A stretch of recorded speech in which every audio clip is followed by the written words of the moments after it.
Permission দিলাম। ওকে, তাহলে আমরা স্কোয়ার অফ অপোজিশনের ভিত্তিতে আমরা আগে যেটা জানো যে ইমিডিয়েট ইনফারেন্স আমরা বলছিলাম যে ডিডাকটিভ আর্গুমেন্ট দুই ধরনের, একটা হচ্ছে ইমিডিয়েট ইনফারেন্স আর একটা হচ্ছে মিডিয়েট ইনফারেন্স। একটি মাত্র আশ্রয় বাক্য থেকে যখন সিদ্ধান্ত নিশ্চিত হয় সেটা হচ্ছে ইমিডিয়েট ইনফারেন্স অর্থাৎ অমাধ্যম অনুমান, আর যেখানে একাধিক আশ্রয় বাক্য থেকে সিদ্ধান্ত নিশ্চিত হবে সেটা হচ্ছে মাধ্যম অনুমান, মিডিয়েট ইনফারেন্স। আমরা ইমিডিয়েট ইনফারেন্স নিয়ে আলোচনা করছি। এই ইমিডিয়েট ইনফারেন্স হচ্ছে স্কোয়ার অফ অপোজিশন, যেটা আমরা আলোচনা করছি চারটি বচনের মধ্যে পারস্পরিক সম্পর্ক অপোজিশনের ভিত্তিতে। এই স্কোয়ার অফ অপোজিশনের ভিত্তিতে আমরা 8 ভাবে ইমিডিয়েট ইনফারেন্স নির্ধারণ করছি, 8 ধরনের। দেখো একটা চার্ট, যেটা আমি গত ক্লাসে সবার শেষে বলছিলাম যে A being given as true, is false, I is true, O is false, এরকম 8টা লাইন আছে দেখো তোমাদের ওই ট্র্যাডিশনাল স্কোয়ার অফ অপোজিশন এই চ্যাপ্টারের শেষ একদম অংশে। তাহলে অর্থাৎ এখানে এই যে অল এস আর পি আমি যদি বলি, তাহলে সেক্ষেত্রে যদি এরকম একটা স্টেটমেন্ট লিখি যে সাম এস আর নট পি, এটা হচ্ছে এ বচন, এটা হচ্ছে ও বচন। তো এটা হচ্ছে প্রেমিস, এটা হচ্ছে সিদ্ধান্ত, এটা কনক্লুশন। তো এই দেখো এই স্কোয়ার অফ অপোজিশনের ভিত্তিতে আমরা এরকম 8টি পথে আমরা এই একটা যুক্তির সিদ্ধান্ত বের করতে পারি যে অল এস আর পি এটাকে যদি ট্রু ধরি, তাহলে no S are P sorry some S are not P এটা কিন্তু অনিবার্যভাবে ফলস। কেন? আমরা এই ট্র্যাডিশনাল স্কোয়ারের সূত্র অনুসারে আমরা জানি যে কি হয়, এ এবং ও বচনের মধ্যে কন্ট্রাডিক্টরি রিলেশন, ই এবং আই বচনের মধ্যে কন্ট্রাডিক্টরি রিলেশন। এ সত্য হলে ও মিথ্যা হবে, এ মিথ্যা হলে ও সত্য হবে। যেহেতু আমরা একে সত্য ধরছি তাহলে ও মিথ্যা। এইভাবে আমরা এই 4টি বচন দ্বারা স্কোয়ার অফ অপোজিশনের ভিত্তিতে আমরা 8টি পথে 8 ধরনের যুক্তি তৈরি করতে পারি, যেটা এখানে দেয়া আছে দেখো। মানে যখন এ সত্য হবে তখন বাকি 3টা প্রপোজিশন যদি কেউ বলে তখন সেগুলো এই এ সত্যতার ভিত্তিতে ট্র্যাডিশনাল স্কোয়ারের ভিত্তিতে আমরা বাকি বচনগুলো কি হবে নির্ধারণ করতে পারি। আমরা যখন ই ট্রু হবে বা ফলস হবে তখন এ ট্রু নাকি ফলস হবে, আই কি হবে, ও কি হবে, সেটা আমরা নির্ধারণ করতে পারি স্কোয়ারের ভিত্তিতে। এটা ছিল এক ধরনের ইমিডিয়েট ইনফারেন্স। আমরা আরো কিছু ধরনের ইমিডিয়েট ইনফারেন্স আছে, সেটাকে বলা হচ্ছে ফার্দার ইমিডিয়েট ইনফারেন্স। সেই সেকশনে আমরা আজকে যাব যে আরো কোন কোন ধরনের ইমিডিয়েট ইনফারেন্স আছে। তো এখানে তোমাদের ওই বইয়ের একটু ওখানে যাও, দেয়ার আর আদার কাইন্ডস অফ ইমিডিয়েট ইনফারেন্স। সেটা 3 ধরনের আরো ইমিডিয়েট ইনফারেন্স আছে। এক হচ্ছে 1 নাম্বার 1 হচ্ছে কনভার্সন।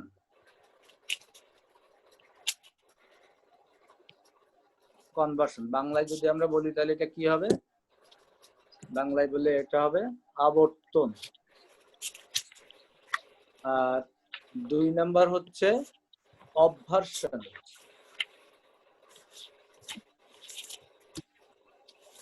প্রতিবর্তন।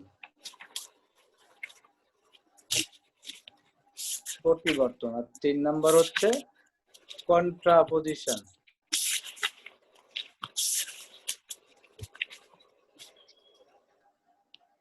3 নাম্বার হচ্ছে কন্ট্রাপোজিশন। এটা হচ্ছে আমরা বলবো আবর্তিত প্রতিবর্তন, এই শব্দটা ব্যবহার করলেই ভালো হবে। আবর্তিত প্রতিবর্তন, কারণ এটার মধ্যে আবর্তন প্রতিবর্তন এই দুটা মেথডের সংমিশ্রণে এই মেথডটা তৈরি হয়েছে, এজন্য আবর্তিত প্রতিবর্তন এটা বললেই ভালো হবে। অনেক বই আছে সমবিবর্তন, ব্যবর্তন, এইসব কি কি আছে, আমরা ওই শব্দগুলো ব্যবহার না করে এই 3টা টার্ম এভাবে ব্যবহার করবো। আমরা একটা বলবো আবর্তন, একটা বলবো প্রতিবর্তন, একটা বলবো আবর্তিত প্রতিবর্তন। আর ইংলিশ টার্মগুলো ব্যবহার করতে পারলে আরো ভালো। আচ্ছা, তাহলে এই 3টি পদ্ধতিতে আমরা একটি আশ্রয় বাক্য থেকে সিদ্ধান্ত নিশ্চিত করতে পারি। এগুলো মনে রাখবে, সবগুলো কিন্তু ইমিডিয়েট ইনফারেন্স। এই সবগুলো ইমিডিয়েট ইনফারেন্স। তো আমরা আগে কিছু ইমিডিয়েট ইনফারেন্স নিয়ে গত ক্লাসে কাজ করছি, সেটা হচ্ছে যে এই ট্র্যাডিশনাল স্কোয়ার অফ অপোজিশনের ভিত্তিতে একটি বচন থেকে কিভাবে সিদ্ধান্ত নিশ্চিত করা যায় সেটি আমরা ওই ট্র্যাডিশনাল স্কোয়ার অফ অপোজিশনের ভিত্তিতে আমরা নির্ধারণ করেছি। আজকে করব আরো 3টি মেথড অ্যাপ্লাই করে। তার মধ্যে 1 number method conversion, 2 number obversion, 3 number contraposition. হ্যাঁ, ফাইন। তো আমরা প্রথমে কনভার্সন নিয়ে একটু আলোচনা করি। কনভার্সন নিয়ে আলোচনা, প্রথমে কনভার্সন, আমাদের কনভার্সন আবর্তন। সিম্পলি এটা হচ্ছে তোমাদের বইয়ে যে লেখা আছে, আমি সংক্ষেপে বলি, তোমরা পরে পড়লে সহজে বুঝতে পারবে। দুইটি বচনের বা যে বচনের আমরা কনভার্সন করব সেই বচনকে জাস্ট আমি একটা এক্সাম্পল আগে লিখি, তাহলে তোমাদের বুঝতে সুবিধা হবে। যেমন আমি যদি লিখি অল দিই না দিই, কারণ এখানে একটু ঝামেলা আছে। নো এসআরপি, নো এসআরপি, এটাকে দেয়ারফর এখান থেকে আমরা সিদ্ধান্ত নিতে পারি, যেহেতু আমরা ইমিডিয়েটলি ইনফারেন্স করছি, একটি আশ্রয় বাক্য থেকে সিদ্ধান্ত আসবে, যেটা আশ্রয় একটা থাকবে আর একটা সিদ্ধান্ত। এটাকে আমরা জাস্ট বলা হচ্ছে যে বচন হবে সেই বচন থেকে শুধুমাত্র সেই বচনটাই আসবে, অর্থাৎ দুটো বচন লজিক্যালি ইকুইভ্যালেন্ট হবে। তো এটা ছিল ই বচন, ই বচন থেকে ই বচনকেই আসতে হবে সিদ্ধান্ত সঠিক হতে গেলে, সত্য হতে হলে, ভ্যালিড হতে হলে। শুধুমাত্র আশ্রয় বাক্যের সাবজেক্ট প্রেডিকেটকে ইন্টারচেঞ্জ করলেই হয়ে যাবে সিদ্ধান্তের ক্ষেত্রে। যেটা আশ্রয় বাক্যের প্রেডিকেট থাকবে সেটাকে সিদ্ধান্তের সাবজেক্ট হবে, আর যেটি আশ্রয় বাক্যের সাবজেক্ট থাকবে সেটি সিদ্ধান্তের প্রেডিকেট হবে। তাহলে কি হবে? নো পি আর এস হয়ে গেল। এটা হচ্ছে কনভার্সন। জাস্ট আশ্রয় বাক্যের সাবজেক্ট প্রেডিকেটকে ইন্টারচেঞ্জ করলে কনভার্সন হয়ে যায়, এবং যে বচন থেকে আমরা সিদ্ধান্ত আশ্রয় বাক্য হিসেবে যে বচনকে আমরা নিচ্ছি সেই বচন থেকে সেই বচনই আসতে হবে, তাহলে দুটা লজিক্যালি ইকুইভ্যালেন্ট হবে। অর্থাৎ এখানে আশ্রয় বাক্য যা, সিদ্ধান্ত যদি সেই বচন না হয় তাহলে দুটো যৌক্তিকভাবে সমমান হবে না, আর যৌক্তিকভাবে সমমান না হলে এই আবর্তন ভ্যালিড হয় না। তো এই কথাগুলোই তোমাদের এখানে লেখা আছে, দেখো যদি বই কাছে যদি তোমাদের থেকে থাকে, এখানে বিভিন্ন এক্সাম্পল দেয়া আছে। যেমন নো অ্যাঞ্জেলস আর মেন, আমি লিখি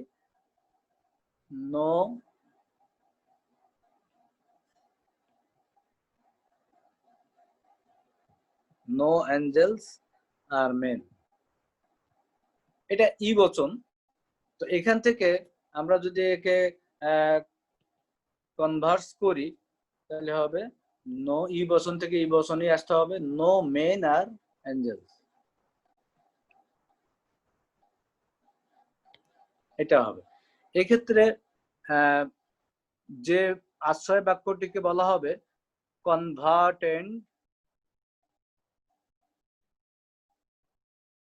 কনভার্টেন্ট, আর সিদ্ধান্তটিকে বলা হবে কনভার্স। বাংলায় হবে সম্ভবত এটা আবর্তনীয়, আর এটা হবে আবর্তিত। বাংলায় যদি আমরা এটাকে লিখি এটা হবে আবর্তনীয়, আর এটা হবে আবর্তিত। ইংলিশ টার্ম গুলো ব্যবহার করলে ভালো, বাংলা টার্ম গুলো একটু কঠিন মনে হয়। তো এটা হচ্ছে জাস্ট, তাহলে কনভার্সনের ক্ষেত্রে কি হবে, যে প্রেমিস থেকে আমরা সিদ্ধান্তে আসতে চাচ্ছি সেটা কোন বচন আগে দেখতে হবে, সেটা যদি ই বচন হয় তাহলে সিদ্ধান্ত ই বচন হবে। শুধুমাত্র আশ্রয় বাক্যের সাবজেক্ট আর প্রেডিকেটকে ইন্টারচেঞ্জ করে আমরা সিদ্ধান্ত তৈরি করব। আচ্ছা, এই পদ্ধতিতে ই এবং আই বচনের ভ্যালিড কনভার্সন সম্ভব, অর্থাৎ ই এবং আই বচনের ক্ষেত্রে শুধুমাত্র ভ্যালিডলি, দেখো এখানে দুটো বচন কিন্তু যৌক্তিকভাবে সমমান, অর্থাৎ নো অ্যাঞ্জেলস আর মেন, এটা আমরা যদি বলি সেখান থেকে আমাদের এই সিদ্ধান্ত নিতে কষ্ট হয় না যে নো মেন আর অ্যাঞ্জেল। কোনো অ্যাঞ্জেল যদি মানুষ না হয় তাহলে কোনো মানুষও অ্যাঞ্জেল নয়, এটি দুটার কিন্তু দুজনই সমান, যৌক্তিকভাবে সমমান বলা হয় এদেরকে। কিন্তু এখানে যদি আমরা এটা করতাম যে অল মেন আর অ্যাঞ্জেল, তাহলে কিন্তু এটা ই বচন, এটা এই বচন, অর্থাৎ প্রথমটাকে আমরা ট্রু বললে পরেরটাকে আর ট্রু বলতে পারতাম না। সেজন্য সেটা লজিক্যালি ইকুইভ্যালেন্ট হয় না। লজিক্যালি ইকুইভ্যালেন্ট বলা হয় যখন যে বচনটাকে সেই একই ধরনের বচন, একই বচন হতে হবে। ই এর সাথে ই লজিক্যালি ইকুইভ্যালেন্ট, এ এর সাথে এ লজিক্যালি ইকুইভ্যালেন্ট, এ এর সাথে এ, আই এর সাথে আই, ও এর সাথে ও। যদি ই এর সাথে ও হয় তাহলে সেটা লজিক্যালি ইকুইভ্যালেন্ট হবে না, এ এর সাথে আই হলে লজিক্যালি ইকুইভ্যালেন্ট হবে না, কারণ এখানে একটা সার্বিক একটা বিশেষ, এখানে একটা সার্বিক একটা বিশেষ। হ্যাঁ, এরকম হলে লজিক্যালি ইকুইভ্যালেন্ট হবে না। আই এর সাথে ও হবে না, কারণ এখানে গুণের দিক দিয়ে পার্থক্য আছে। তাহলে আমরা লজিক্যাল ইকুইভ্যালেন্ট হচ্ছে যে বচন সেই বচনই হতে হবে, আশ্রয় বাক্য যে বচন, সিদ্ধান্ত সেই বচন হতে হবে, এটুকু মনে রাখতে হবে। আচ্ছা, সেই হিসেবে আমরা আই বচনেরও কি করতে পারি, বৈধভাবে কনভার্সন করা সম্ভব আই বচনে। যেমন আমরা যদি লিখি যে দেখো সাম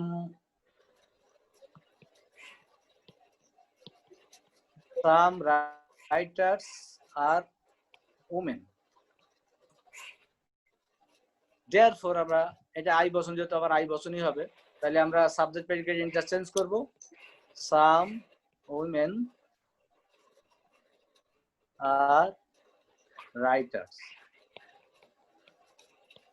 তো এক্ষেত্রে আমাদের লজিক্যালি কোনো সমস্যা নেই, দুইটাই লজিক্যালি ইকুইভ্যালেন্ট, সমমান বচন।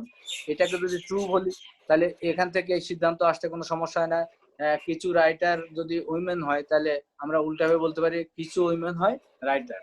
এটা লজিক্যালি ইকুইভ্যালেন্ট, এটা ট্রু হলে এটা ট্রু, এবং এই বচন থেকে এই বচন যৌক্তিকভাবে নিশ্চিত হয়েছে এবং এটা একটি ভ্যালিড যুক্তি। কিন্তু আর দুটা যে প্রপোজিশন আছে এ এবং ও বচন, এদের ক্ষেত্রে একটু কনভার্সনের একটু সমস্যা আছে। সেটা হচ্ছে দেখো, যদি আমরা এ বচন লিখি যে ধরো অল এস আর পি, এটা নিয়ম অনুযায়ী হওয়ার কথা ছিল, therefore all P are S. আমরা আবার একটা দৃষ্টান্তে যাব, যে আমি যদি এরকম লিখি যে অল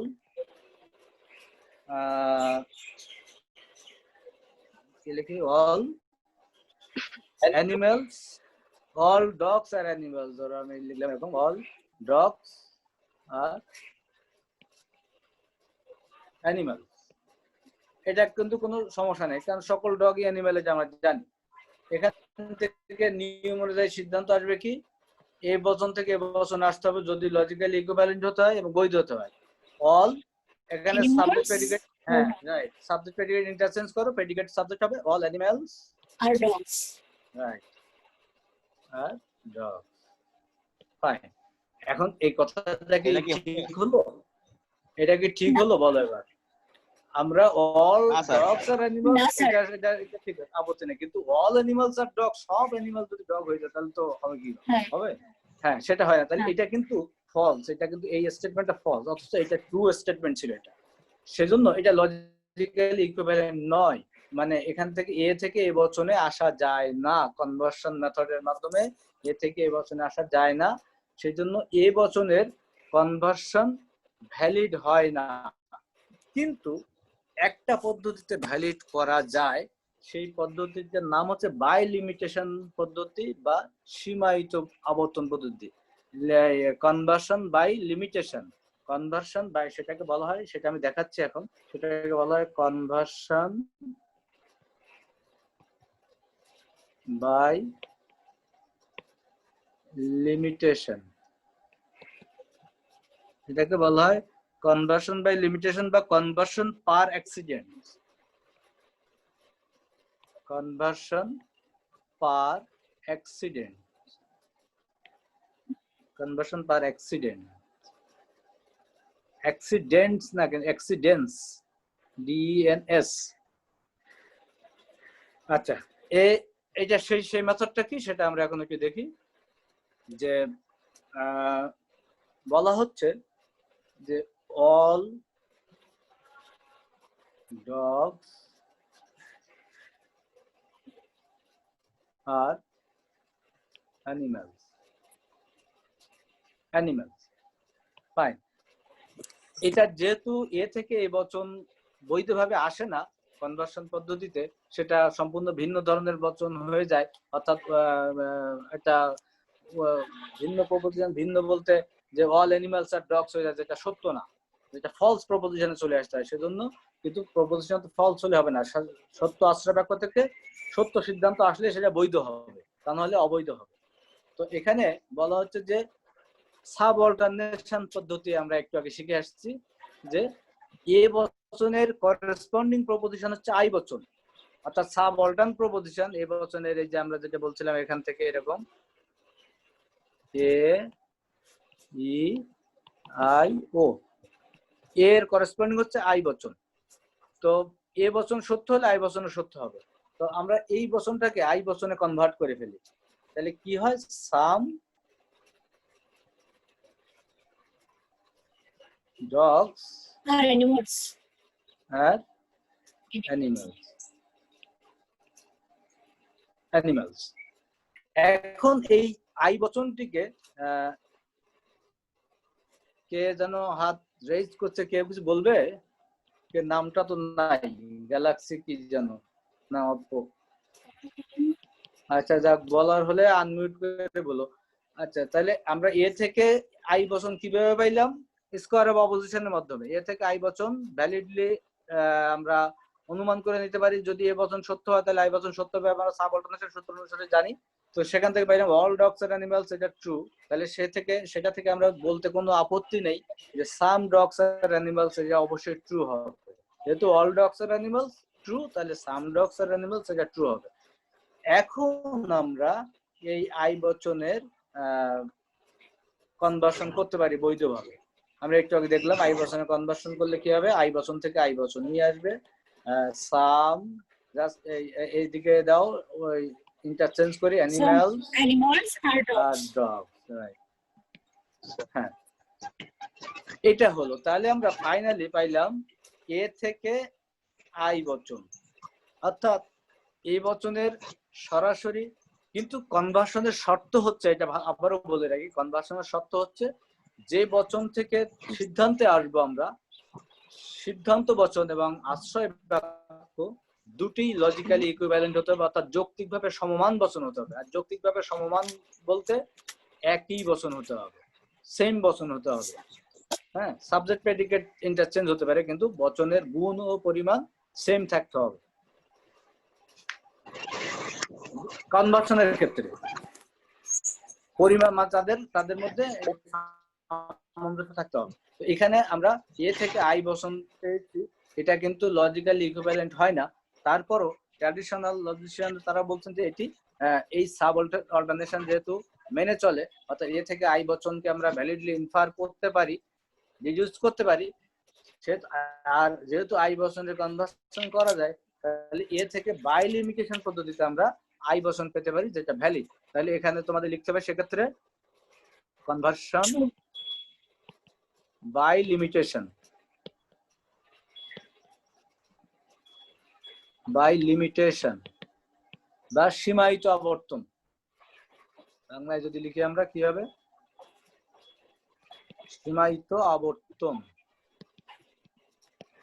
হ্যাঁ, এই কথাগুলো ক্লিয়ার করে তোমাদের বুঝতে হবে, যেমন তেমন লেখার প্রসঙ্গ আসলে সে এই কথাগুলো এইভাবে লিখতে হবে যে এ বচনের সরাসরি কেন এ বচন থেকে এ বচনে আসা জানে সে কথাটাও যেমন লিখতে হবে, আর কিভাবে এ বচন থেকে আই বচন পাই সেই সীমায়িত আবর্তন বলা হয় সেই কথাগুলো আসতে হবে।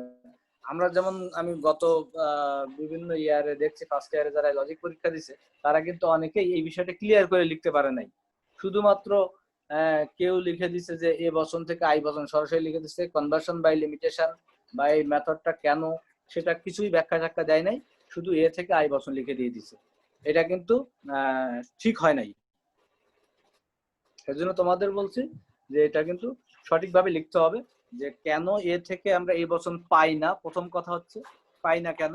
2 নম্বর, এ থেকে আই বচন করা যায় কিভাবে, কোন পদ্ধতি, স্কয়ার অফ অপোজিশনে সাব অল্টারনেশন, এই সূত্র অনুসারে আমরা এ থেকে আই বচন, যেহেতু এ বচন সুপার অল্টার্ন, সেটি সত্য হলে আই বচনও সত্য হবে। তো সেই ক্ষেত্রে এ থেকে আই বচনে কনভার্ট করে ফেলছি আমরা।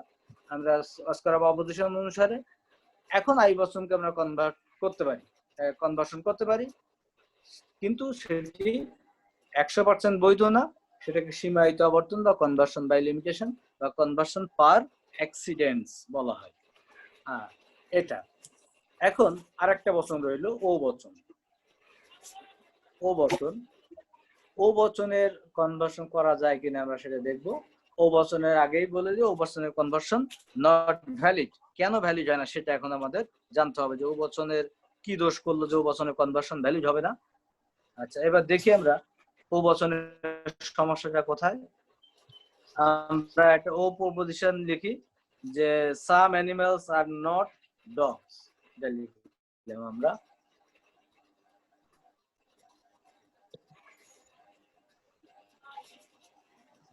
আর নট ডগ, নিয়ম অনুযায়ী ও থেকে ও বচন আসতে হবে, তাহলে কি হবে? সাম ডগস আর নট অ্যানিমালস, নিয়ম অনুযায়ী।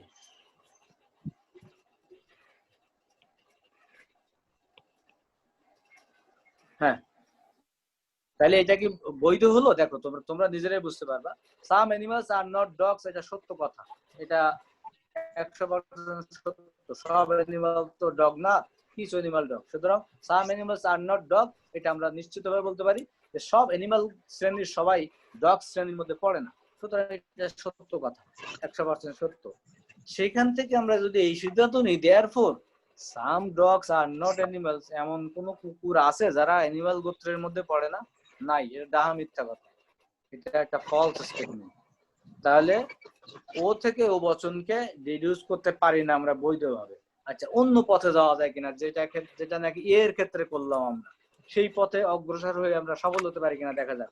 দেখো, ও এর করেসপন্ডিং প্রপোজিশন সাব অল্টারনেশনের সাথে ও এর করেসপন্ডিং ই বচন, কিন্তু এই ক্ষেত্রে আমরা যখন সাব অল্টারনেশন আলোচনা করছিলাম তখন কিন্তু বলছিলাম যে সুপার অল্টার্ন অর্থাৎ সার্বিক বচনের সত্যতা থেকে বিশেষ বচনের সত্যতা নিশ্চিত হয়, বাট বিপরীত ভাবে ও বচনের অর্থাৎ বিশেষ বচনের সত্যতা থেকে কিন্তু সার্বিক বচনের সত্যতা নিশ্চিত হয় না নিশ্চিতভাবে। সেজন্য ও বচন ট্রু হলে ই বচন ট্রু হবে নাকি ফলস হবে এটা আমরা নিশ্চিত না। আর অবরোহ যুক্তির ক্ষেত্রে যতক্ষণ পর্যন্ত সিদ্ধান্ত নিশ্চিত হবে না, একেবারে 100% নিশ্চিত না হলে সেই সিদ্ধান্ত বৈধ হবে না। সেজন্য আমরা ও বচনের একে কনভার্ট করে ই বচন করে তার যদি আমরা কনভার্সন করি তাহলে হয়তো হতো, কিন্তু সেটা করা যায় না। ও বচনকে কনভার্ট করে ই বচন করা যায় না, কারণ ও এর সত্যতা থেকে ই এর সত্যতা নিশ্চিতভাবে পাই না। যেমন নাকি আমরা একটু আগে করলাম, এ এর সত্যতা থেকে আই এর সত্যতা নিশ্চিতভাবে পাই আমরা, সেজন্য এ কে কনভার্ট করে আই করা যায়, বাট আই কে কনভার্ট করে কিন্তু এ করা যেত না। আই কে কনভার্ট করে এ করা যাবে না, যদিও আই এর আমরা সরাসরি করতে পারি কনভার্সন, সেজন্য সমস্যা হয় না। কিন্তু এক্ষেত্রে ও যেহেতু সাবঅল্টার্ন প্রপোজিশন, ও এর সত্যতা থেকে ই এর সত্যতা নিশ্চিতভাবে পাই না, বিধায় ও কে কনভার্ট করে ই করতে পারি না। এই জন্য আর ও থেকে সরাসরি তো আমরা বৈধ সিদ্ধান্ত পাচ্ছি না, কনভার্ট করেও পাচ্ছি না, এই জন্য ও এর কনভার্সন নট ভ্যালিড, কোনোভাবে সম্ভব না। তাহলে ও বচনের কনভার্সন নট ভ্যালিড। হ্যাঁ, তাহলে এবার আসলে আমরা এই যেটুকু বললাম এটুকু সামারি একটু দেখে নিই আমরা। প্রথমে বলছি আমি কি বললাম, প্রথমে তিনটা মেথডের কথা বললাম, যে কনভার্সন, এটা কি, এগুলো হচ্ছে ইমিডিয়েট ইনফারেন্সে আমরা অর্থাৎ একটি মাত্র আশ্রয় বাক্য থেকে সিদ্ধান্তে পৌঁছাতে পারি এই তিনটি পদ্ধতিতে। এর আগে আমরা স্কয়ার অফ অপোজিশনের ভিত্তিতে দেখলাম যে একটি আশ্রয় বাক্য থেকে সিদ্ধান্ত আমরা পেতে পারি স্কয়ার অফ অপোজিশনের ভিত্তিতে, অর্থাৎ বচনগুলির মধ্যে পারস্পরিক বিরোধিতা সম্পর্কের ভিত্তিতে আমরা একটি আশ্রয় বাক্য থেকে সিদ্ধান্ত যেতে পারি। সেগুলোও কিন্তু ইমিডিয়েট ইনফারেন্স ছিল, অমাধ্যম অনুমান ছিল, অমাধ্যম যুক্তি ছিল, অমাধ্যম অবরোহ যুক্তি ছিল। সেগুলো আরো কিছু অমাধ্যম অবরোহ যুক্তি আছে, সেগুলোকে তিনটা পদ্ধতিতে ভাগ করা হয়েছে, যে সেই আরো কিছু অমাধ্যম অবরোহ যুক্তি, একটা হচ্ছে কনভার্সন, একটা হচ্ছে অবভার্সন, একটা হচ্ছে কন্ট্রাপোজিশন। আমরা প্রথম পদ্ধতিটা নিয়ে আলোচনা করলাম এতক্ষণ, যে কনভার্সন আবর্তন পদ্ধতিটা কি, অর্থাৎ আবর্তন পদ্ধতির মাধ্যমে একটি আশ্রয় বাক্য থেকে সিদ্ধান্তে কিভাবে পৌঁছানো যায়। হয় সেক্ষেত্রে আমরা বললাম যে আবর্তন পদ্ধতিতে একটি আশ্রয় বাক্য থেকে সিদ্ধান্ত পৌঁছানোর সিস্টেমটা বা পৌঁছানোর পদ্ধতিটা হচ্ছে যে কি করতে হবে, আশ্রয় বাক্যের সাবজেক্ট প্রেডিকেটকে চেঞ্জ করে দিতে হবে, জাস্ট ইন্টারচেঞ্জ করতে হবে সিদ্ধান্তে যেয়ে, এবং আশ্রয় বাক্য যে বচন হবে সিদ্ধান্ত সেই বচন হবে, অর্থাৎ দুটি বচনই যৌক্তিকভাবে সমমান বচন হতে হবে। যদি এই শর্ত মানে তাহলে তাদের আবর্তন করা সম্ভব। এই শর্ত মেনে আমরা দেখলাম দুটি বচনের আবর্তন বৈধভাবে 100% বৈধভাবে করা সম্ভব। একটা হচ্ছে ই, একটা হচ্ছে ই, আর একটা হচ্ছে আই। একটি ছিল ই আর একটি ছিল আই। হ্যাঁ, এই দুটি বচনের ভ্যালিড কনভার্সন সম্ভব, সেটা আমরা এক্সাম্পল দিয়ে আলোচনা করছি। যে এই দুটো এক্সাম্পল, এটা ছিল ই বচন, ই থেকে ই বচনই আসছে, এটা আই বচন, আই থেকে আই বচনই আসছে। এখানে কোনো ধরনের ঝামেলা নাই, জাস্ট সাবজেক্ট যা তার প্রেমিজের সাবজেক্ট প্রেডিকেটকে ইন্টারচেঞ্জ করে আমরা কনক্লুশন তৈরি করছি, এবং ই বচন থেকে ই বচন, আই বচন থেকে আই বচন। ফাইন। এখন বাকি থাকলো এ আর ও বচন। এ এবং ও বচনের ক্ষেত্রে যেটা সমস্যা হয়েছিল সেটা কি, যে এখানে আমরা দেখছি যে এ বচনের যদি আমরা কনভার্সন করতে যাই, অর্থাৎ এ থেকে এ বচন আসবে, সেটা হলে সিদ্ধান্ত ফলস হয়ে যায়, সিদ্ধান্ত আর ট্রু হয় না। তাহলে আমরা আর একটা বিকল্প পদ্ধতিতে যাওয়ার চেষ্টা করলাম, কি এ বচনের যে সরি হ্যাঁ, এ বচনের যেটি সাবঅর্ডান বা করেসপন্ডিং প্রপোজিশন সেটি হচ্ছে আই বচন। সেই আই বচনের আমরা কি করলাম, কনভার্সন করলাম, করে কোন রকমে এ বচনের মান সম্মানটা বাঁচাইলাম, যে এ বচন অন্তত বিকল্প পথে হলেও তার থেকে একটা সিদ্ধান্ত আনা যায়, যদিও সেটি 100% বৈধ না, কিছুটা হলেও বৈধ। সেটাকে আমরা নাম দিলাম conversion by limitation. Conversion by limitation বা কনভার্সন পার অ্যাক্সিডেন্স, সেটা নাম দিলাম সীমায়িত আবর্তন নাম দিয়ে একে এর জাত রক্ষা করলাম আমরা এ বচনে। কিন্তু ও বচনকে আর কোনোভাবে বাঁচানো গেল না, ও বচনকে আর আমরা চেষ্টা করেও বাঁচাতে পারলাম না। আমরা সব পথঘাট মারিয়ে দেখলাম যে ও বচনের কনভার্সন কোনোভাবেই ভ্যালিড হয় না। সেটি এখানে আমরা এক্সাম্পলের মাধ্যমে দেখাইলাম কেন ভ্যালিড হয় না। সরাসরি তো হয়ই না। আবার যদি আমি এই সাবঅর্ডান বা করেসপন্ডিং প্রপোজিশনের কনসেপ্টে যাই, স্কয়ার অফ অপোজিশনের, সেক্ষেত্রে ও বচনের করেসপন্ডিং ই কে ধরতে হবে, কিন্তু ও এর সত্যতা থেকে ই এর সত্যতা নিশ্চিতভাবে পাওয়া যায় না। অর্থাৎ ও যেহেতু পার্টিকুলার প্রপোজিশন, পার্টিকুলারের সত্যতা থেকে ইউনিভার্সাল প্রপোজিশনের সত্যতা নিশ্চিত হয় না। বিধায় আমরা ও কে কনভার্ট করে ই করতে পারি নাই, সেজন্য ও এর আর কোনোভাবে আমরা রক্ষা করতে পারি নাই। তাহলে কি দাঁড়াইলো, কনভার্সন পদ্ধতিতে ই এবং আই বচনের ভ্যালিড কনভার্সন সম্ভব, 100% ভ্যালিড। এ বচনের কনভার্সন বাই লিমিটেশন সীমায়িত আবর্তন, ও বচনের কনভার্সন কোনোভাবে সম্ভব না। হ্যাঁ বলো, কে বলছো এবার, তোমরা এক এক করে বলো। এই মেথডটার স্যার ও থেকে তো এ যাওয়া যাবে তাই না স্যার? মানে ও থেকে এ পরিবর্তন করা যাবে না? ও থেকে এ তো সেটা তো সম্পূর্ণ বিরুদ্ধ হয়ে গেল। কিন্তু তুমি তো সিদ্ধান্ত কি বিরুদ্ধ সিদ্ধান্ত নিয়ে আসবা। তুমি বলছো যে some animals are not dog, এটা হচ্ছে একটা ট্রু প্রপোজিশন। তুমি যদি এখন বলো যে অল অ্যানিমালস আর ডগস, সেটা সম্পূর্ণ একটা বিরুদ্ধ প্রপোজিশন হয়ে গেল। তাহলে কি সেটা সত্য হবে? আমাদের সিদ্ধান্ত আসতে হবে তো, আমরা এটা তো আর্গুমেন্ট, এটা তুমি সত্য আশ্রয় বাক্য থেকে সত্য সিদ্ধান্ত আনতে হবে, বুঝছো এটা? জি স্যার। হ্যাঁ, আর কে বলবা বলো। এই কনভার্সনে আর কারো কোনো সমস্যা আছে? এটা খুব সহজ একটা মেথড, তাই না? একটা আমি যে কথাগুলো বললাম সেগুলো যদি চার্ট আকারে আমরা লিখি, তোমাদের বইয়ের একেবারে টেবল অফ ভ্যালিড কনভার্সন বলে একটা টেবল আছে, পাইছো তোমরা? তোমাদের সবার সামনে তো আসলে বই নেই, আমি এই শীটটা দিতে চাইছিলাম কিন্তু আমি একটু ব্যস্ত থাকার কারণে আমি ভুলে গেছিলাম। টেবল অফ, এটা লিখি তাহলে একটু, table of valid conversion. Table of valid conversion. আচ্ছা, তো সেক্ষেত্রে আমরা বলছিলাম আশ্রয় বাক্যটাকে আমরা কি বলি? কনভার্টেন্ট।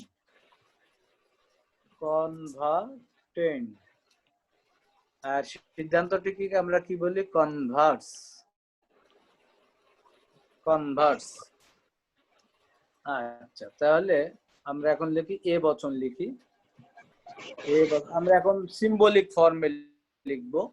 All S are P. All S are, অর্থাৎ এটা ফর্মটা লিখছি আমি, এ বচনের ফর্ম এটা। All S are P. কি বচন হচ্ছে no S are P. I বচন হচ্ছে some S are P. O বচন some S are not P. হ্যাঁ, তাহলে এখন এখানে আসি আমরা। এ বচনের কনভার্ট কি হবে? আমরা বাই লিমিটেশনে করছিলাম, এ বচন থেকে আই বচন পাওয়া যায় বাই লিমিটেশনে। সাম পি আর এস, এটা হচ্ছে by limitation. Conversion by limitation. কনভার্সনে লিখলাম না, বাই লিমিটেশন লিখলাম। তোমরা কনভার্সন বাই লিমিটেশন লিখবে। আচ্ছা, আর ই বচন থেকে কি পাচ্ছি আমরা? ই বচনের ভ্যালিড কনভার্সন সম্ভব ই বচন থেকে ই বচনই পাওয়া যায়। তাহলে কি লিখবো? No P are S. I বচনেরও ভ্যালিড সম্ভব, আই বচন থেকে আই বচন পাওয়া যায়। সাম পি আর এস। আর ও বচনের ক্ষেত্রে একটু প্রবলেম হয়, ও বচনের কনভার্সন নট ভ্যালিড লিখে দিবা। সব ব্যাখ্যা বিশ্লেষণ করে তারপরে এখানে লিখবো কনভার্সন নট ভ্যালিড। হ্যাঁ, এই ছিল আমাদের এই কনভার্সনের সামারি। তো এটুকু ক্লিয়ার কিনা বলো, তাহলে অবভার্সনটাতে যাব। আমার মনে হয় ক্লিয়ার এটুকু, না বোঝার আর কিছু নাই, তাই না? হ্যাঁ sir, clear sir. Fine fine, সবাই বুঝছে। ঠিক আছে, তাহলে আমরা নেক্সট অবভার্সনে চলে যাই। একটু খুবই সহজ, একটু মনোযোগ দিয়ে, তোমার মনে হয় ক্লাসের চেয়ে এখানে আরো ভালো বুঝতে পারতেছো আমার তো মনে হয়। ক্লাস তো অনেক রকমের ঝামেলা থাকে, বিভিন্ন সাউন্ড থাকে। অবভার্সনকে আমরা কি বলছিলাম? আমরা প্রতিবর্তন বলছিলাম, বাংলা প্রতিশব্দ প্রতিবর্তন। তো প্রতিবর্তন আমরা একটু দেখি। তোমাদের কাছে ম্যাটেরিয়ালস থাকলে একটু দেখো। এইখানে একটা জিনিস আমাদের দেখতে হবে। ক্লাস বলতে আমরা কি বুঝি? একটা শ্রেণী বলতে কি বুঝি? কোন ধরো অ্যানিমাল একটা শ্রেণী, একটা ক্লাস। এই ক্লাস বলতে আমরা কি বুঝি আসলে? A class is the collection of all objects having a certain common attribute that we refer to as the class defining characteristics. একটা যে কোনো কিছু শ্রেণী। শ্রেণী বলতে চাই আমি যদি বলি যে ডগ শ্রেণী, ডগ শ্রেণী, তার মানে এই যারা এই শ্রেণীর মধ্যে থাকবে তাদের কিছু কমন বৈশিষ্ট্য থাকতে হবে, কমন কিছু অ্যাট্রিবিউট থাকতে হবে। তা নাহলে তো এটা একই শ্রেণী পড়বে না। যদি এখানে একটা হাতি এনে দেওয়া হয়, তাহলে ডগ আর হাতির অ্যাট্রিবিউট কিন্তু একরকম না। একটা ছাগল এনে দেওয়া হয়, তাহলে তাদের অ্যাট্রিবিউট কিন্তু একরকম না। তার মানে এখানে যাদের কমন কিছু বৈশিষ্ট্য থাকবে তাদের নিয়ে একটা ক্লাস তৈরি করা যায়। কারণ সেই বৈশিষ্ট্যটাকে বলা হচ্ছে ক্লাস ডিফাইনিং ক্যারেক্টারিস্টিক্স। হ্যাঁ, ক্লাস ডিফাইনিং ক্যারেক্টারিস্টিক্স এমন কিছু চারিত্রিক বৈশিষ্ট্য যেগুলো ক্লাসকে ডিফাইন করবে, তাদের নির্দিষ্ট করবে যে এই শ্রেণীর মধ্যে পড়বে। যেমন মানুষ শ্রেণীর একটা নির্দিষ্ট বৈশিষ্ট্য আছে যা শুধু মানুষেরই আছে, অন্য প্রাণীর নাই। কিছু হয়তো কমন থাকতে পারে, কিছু হয়তো ছোটখাটো অন্য প্রাণীর মতো থাকতে পারে, কিন্তু সব মানুষের মধ্যে সেটা কমনলি আছে। এটা এই যে মানুষ। এই এখন ক্লাসটা কেন বলছি, যেটা একটা ক্লাস, ডগের ক্লাস যখন আমরা বলবো, তাহলে ডগের কমপ্লিমেন্টারি ক্লাস হবে কোনটা? যাদের ওই যেটা বললাম যে এর মধ্যে যদি হাতি নিয়ে আসো, তাহলে আমরা যদি বলি ডগের কমপ্লিমেন্টারি ক্লাস হচ্ছে যা ডগ ছাড়া আর সবকিছু, পৃথিবীর সবকিছু, যার মধ্যে ডগ বলে কিছু নাই, এটা হচ্ছে ডগের কমপ্লিমেন্টারি ক্লাস। ডগের কমপ্লিমেন্টারি, ধরো এরকম মাথায় সি দিয়ে লিখতে হয়, যে ডগের কমপ্লিমেন্টারি ক্লাস হচ্ছে ডগ ছাড়া পৃথিবীর আর সবকিছু, সেটাকে বোঝাবে। ডগ নাই তার মধ্যে আর সবকিছু, এই কনসেপ্টটা আমাদের এখন দরকার, সেজন্য আমরা এটা বললাম। তোমরা এখানে বইয়ে এই কথাগুলো প্রথম দিকে লেখা আছে, তোমরা দেখো অভ্যাসনের প্রথম প্যারাগ্রাফে, every class has associated with it a complementary class. প্রত্যেক ক্লাস তার কমপ্লিমেন্টারি ক্লাসের সাথে যুক্ত, আর কমপ্লিমেন্টের সাথে, which is the collection of all things that do not belong to the original class. তাহলে একটা ক্লাসের কমপ্লিমেন্টারি ক্লাস তাকেই বলবো যে ক্লাসটা হচ্ছে যে which is the collection of all things that do not belong to the original class, যেটা হচ্ছে এমন কিছুর একটি শ্রেণী যার ভিতরে ডগ ছাড়া, ডগের কমপ্লিমেন্টারি ক্লাস বললে বুঝবো আমরা যে সেটা এমন একটা শ্রেণী যার ভিতরে ডগ ছাড়া আর সবকিছু আছে, অর্থাৎ ডগ সেই শ্রেণীর মধ্যে বিলং করে না, সেটা হচ্ছে ডগের কমপ্লিমেন্টারি ক্লাস। এই সহজ কথায় ডগ ছাড়া আর যা কিছু আছে পৃথিবীর সবকিছু নিয়ে গঠিত ক্লাস হবে, সেটা শুধুমাত্র ডগ নেই, সেটা ডগের কমপ্লিমেন্টারি ক্লাস। মানুষের কমপ্লিমেন্টারি ক্লাস হবে মানুষ ছাড়া আর যা কিছু আছে পৃথিবীর সবকিছু সেই শ্রেণীতে থাকবে, মানুষ আলাদা থাকবে, এটা মানুষের কমপ্লিমেন্টারি ক্লাস। হ্যাঁ, এখন আমরা অভ্যাসনের মূল বক্তব্যে চলে আসবো, মূল কাজে চলে আসবো আমরা এখন। সেটা হচ্ছে যে অভ্যাসন করতে গেলে কি করতে হবে, আমরা যে বচনের অভ্যাসন করব, সে যে আমি একটা বচন লিখি প্রথমে। এখানে কথা হচ্ছে যে আমাদের সব চারটি বচনেরই ভ্যালিড অভ্যাসন সম্ভব, বৈধভাবে অভ্যাসন করা যায়। তো আমরা যদি এটা লিখি, যে ধরো এ বচন লিখলাম আমি, অল রেজিডেন্টস আর ভোটার্স। আমি বই, তোমাদের বইয়ের যেটা সেটা অনুসারে বলি, অল রেজিডেন্টস আর ভোটার্স। আচ্ছা, আমরা এটার অভ্যাসন করব। আচ্ছা, অভ্যাসনের ক্ষেত্রে আমরা বলছিলাম যে লজিক্যালি ইকুইভ্যালেন্ট প্রপোজিশন কিন্তু সেই বচন থেকে সেই বচন আসলেও হবে, আবার তার সমপরিমাণের বচন আসলেও হবে। সমপরিমাণ অর্থাৎ কোয়ান্টিটি ঠিক থাকবে। তা এ বচনের অভ্যাসনগুলো ই বচন হয়, কেন হচ্ছে সেটা আমি বলছি। ই বচন হয়, তো এক্ষেত্রে নিয়মটা আগে আমরা জেনে নেব। এক্ষেত্রে নিয়মটা হচ্ছে যে যখন আমরা কোনো বচনের অভ্যাসন বা পরিবর্তন করব, সেই বচনের সাবজেক্ট, আশ্রয় বাক্যের সাবজেক্ট, সিদ্ধান্তের সাবজেক্ট থাকবে। তাহলে কি হবে, রেজিডেন্ট, রেজিডেন্সি থাকবে।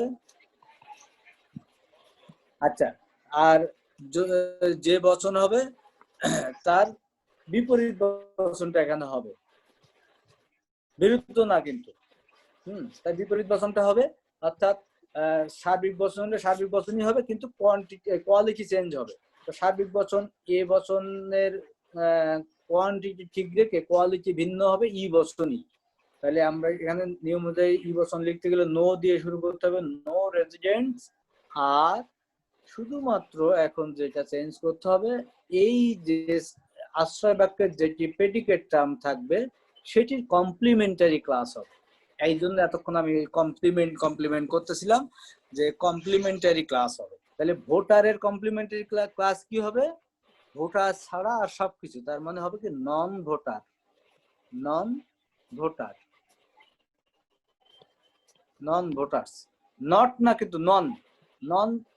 পি এর complementary class non P, S এর complementary class non S.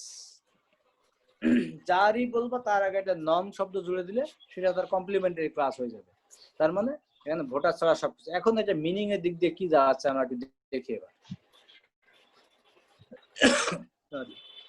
All রেজিডেন্টস আর ভোটার্স, এটা হচ্ছে একটা ট্রু বলা হচ্ছে। এটাকে যদি আমরা ট্রু ধরি, যে অল রেজিডেন্টস আর ভোটার্স, এটা যদি ট্রু হয়, তাহলে এর থেকে আমরা যদি এই সিদ্ধান্ত নিই যে নো রেজিডেন্টস আর নন ভোটার্স, তার মানে রেজিডেন্ট যারা আছে এই এলাকায়, যারা অধিবাসী, তারা কেউই মানে নন ভোটার নয়, অর্থাৎ নন ভোটার নয় মানে কি, ভোটারের কমপ্লিমেন্টারি ক্লাসের অন্তর্ভুক্ত নয়। তারা ভোটার শ্রেণীর কমপ্লিমেন্টারি ক্লাসে না থাকা মানে কি, ভোটারের মধ্যেই থাকা। এখানে বলা হচ্ছে যে কোনো রেজিডেন্সি এই ভোটারের কমপ্লিমেন্টারি ক্লাসের সাথে নাই, তার মানে কি ভোটার ক্লাসের মধ্যে আছে। ভোটারের কমপ্লিমেন্টারি ক্লাস মানে নন ভোটার। নন ভোটার মানে কি, ভোটার ছাড়া, শুধুমাত্র ভোটার ছাড়া আর পৃথিবীর যা আছে সব কিছু। তাহলে যখন অস্বীকার করা হচ্ছে যে নন ভোটার নয় কারা, রেজিডেন্ট যারা, তারা নন ভোটার নয়, তার মানে কি ভোটার। তার মানে এই বছরে যা বলা হয়েছিল, রেমিজে যা বলা হয়েছিল, সিদ্ধান্তে তারই স্বীকৃতি মিলল। সেজন্য এই দুইটি ভ্যালিড। এই বছর থেকে এই বছরে ভ্যালিডলি আসা যায়, এই বছর থেকে এই বছর পাওয়া যায় অভ্যাসনের মাধ্যমে। এইটুকু বুঝছো কিনা বলো? বুঝলে বাকি তিনটা সেম। জি স্যার বুঝতে পারছি। Complimentary class. জি স্যার বুঝতে পারছি। হ্যাঁ স্যার এটা কি একটা Thank বচন you. থেকে একটা বচন আসবে? একটা বচন থেকে আরেকটা বচন আসবে শুধু? হ্যাঁ এটাই তো, একাধিক এটা তো ইমিডিয়েট ইনফারেন্স। আমরা আগেই বলে নিচ্ছি, এতক্ষণ কি বললাম, যে এটা হচ্ছে অমাধ্যম অনুমান, অর্থাৎ একটি আশ্রয় বাক্য থাকবে আচ্ছা, স্যার। শুধুমাত্র। আর সিদ্ধান্ত তো অলওয়েজ একটি থাকবে, সব ক্ষেত্রেই সিদ্ধান্ত একটি থাকবে। হ্যাঁ, তো এক্ষেত্রে একটি আশ্রয় বাক্য থেকে সিদ্ধান্ত। তাহলে আমরা এই বচন থেকে এই বচনে আমরা আসলাম অভ্যাসনের মাধ্যমে, কোনো সমস্যা হলো না। এবং এই দুটি বচন লজিক্যালি ইকুইভ্যালেন্ট, কারণ দুটাই সমমান বচন, সমপরিমাণের মধ্যে। এটাও সার্বিক, এটাও সার্বিক, গুণের পার্থক্য হলেও সমস্যা। আচ্ছা, এবার আমরা ই বচন দেখব। তাহলে ই বচন নিয়ম অনুযায়ী ই বচন থেকে এ বচন আসবে, যেহেতু এ থেকে ই আসবে তাহলে ই থেকে এই আসবে। তো আমরা যদি এখানে ওই একই এই দিতে পারো, বা অন্য তুমি আর অন্য কোন এক্সাম্পল দিতে পারো, বা এটাও দিতে পারো যে আমরা যদি লিখি যে নো রেজিডেন্ট। আর অন্য একটা দিলে মনে হয় ভালো হবে। আচ্ছা, একই, সব একই, যে কোনো একটা তুমি দিতে পারো। আচ্ছা, আমি তাহলে অন্য একটা দিই। কি দিবা? নো ম্যান আর নো ম্যান আর ডগস, ধরে এরকম দাও।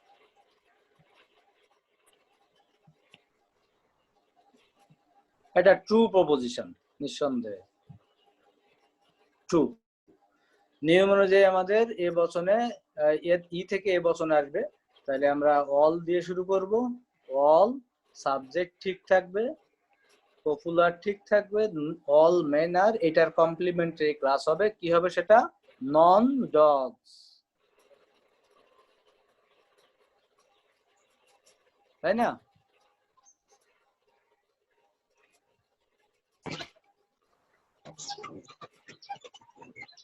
আচ্ছা, এখানে কি ভুল করে ফেলছি মনে হচ্ছে আমরা, নাকি না ঠিকই আছে? কন্দ আমরা কি অভ্যাসন করছি না এখন? জি স্যার। হ্যাঁ ঠিক আছে, ঠিক আছে, ঠিক আছে। এখানে চারটা কোথায় তোমাদের হ্যাঁ ঠিক আছে, ই বচন।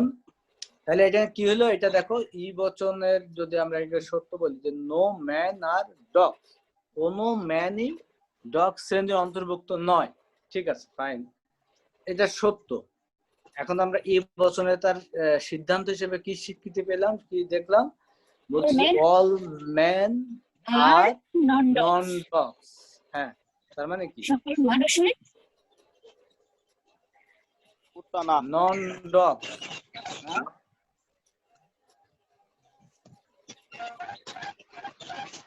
কি হলো তাহলে, সকল মানুষ কুত্তা না। মানে নন ডগস ক্লাসের অন্তর্ভুক্ত, নন ডগস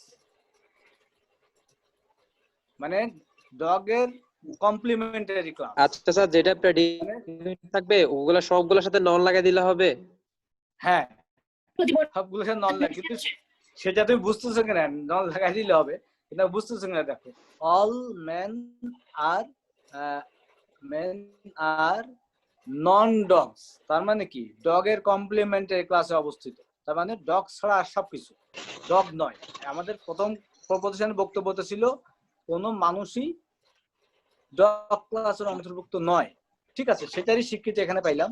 বলছে অল মেন আর নন ডগস, অর্থাৎ নন ডগস মানে ডগের কমপ্লিমেন্টারি ক্লাস, সকল মানুষই ডগ শ্রেণীর কমপ্লিমেন্টারি ক্লাসে অবস্থান করে, বিলং করে। তো ঠিক আছে, তো তার মানে ডগ ক্লাসের মধ্যে থাকে না, স্যার ডগের স্যার কমপ্লিমেন্টারি এ ক্লাস। তো স্যার সার্বিক সদর্থক যুক্তি বাক্য, এখানে তো নন হবে না। কেন হবে না? এটা তো নট স্যার, না, এটা নট। নট, নট আর নন এক জিনিস না। ও স্যার আচ্ছা। নট আর নন এক জিনিস না। নন বলতে আমরা কমপ্লিমেন্টারি ক্লাস বোঝাচ্ছি। নন ডগস এই ডগ ক্লাসের কমপ্লিমেন্টারি ক্লাস স্যার এখানে নন বলতে নেগেটিভ অর্থ হচ্ছে না? না না না, নেগেটিভ না। নন বলতে নেগেটিভ না। নন বলতে কি বুঝাইলাম আমি এতক্ষণ? তাহলে আমি বলছি যে ধরো আপনি মানে কমপ্লিমেন্টারি বোঝাচ্ছেন আর কি। হ্যাঁ হ্যাঁ, ম্যান এর ক্লাস, ধরো ম্যান একটা শ্রেণী, মানুষের একটা শ্রেণী আছে, এটার কমপ্লিমেন্টারি ক্লাস কোনটা? নন ম্যান। নন ম্যান মানে হচ্ছে এই মানুষের শ্রেণী, এই মানুষের শ্রেণী ছাড়া আর পৃথিবীতে যা আছে সবাই এই নন ম্যান শ্রেণীর অন্তর্ভুক্ত। শুধুমাত্র মানুষ নাই তার মধ্যে, শুধুমাত্র মানুষ নাই, ঠিক আছে? সেটা হচ্ছে নন ম্যান, মানে ম্যানের কমপ্লিমেন্টারি ক্লাস। এটা বাংলায় বললে কি হয়? বিরুদ্ধ ক্লাস না কি টাইপের? পরিপূরক স্যার, তো পরিপূরক, হ্যাঁ, পরিপূরক।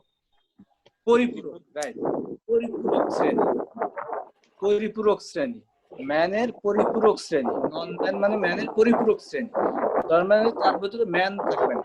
তো এখানে আমরা বলছি নো ম্যান আর ডগস, এটা যদি সত্য হয়, কোনো মানুষই ডগ শ্রেণীর অন্তর্ভুক্ত নয়, তাহলে সেটা থেকে অবশ্যই সেই সমমানের সত্য বা বচনই আসতে হবে। সেটাই মানে অন্যভাবে বলছে অল মেন আর নন ডগস, অর্থাৎ ডগ শ্রেণীর নয়, সকল মানুষ ডগ শ্রেণীর নয়, তারা ডগ শ্রেণীর ভিতরে অন্তর্ভুক্ত হয় না, তারা অন্য শ্রেণীতে পড়ে। এইটারই স্বীকৃতি এখানে দেওয়া হয়েছে।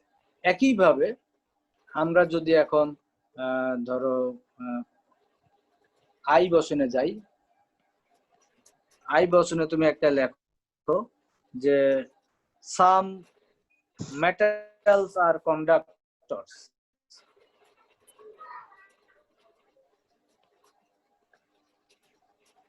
একইভাবে একটা বুঝলে বাকিগুলো এমনি বুঝবে।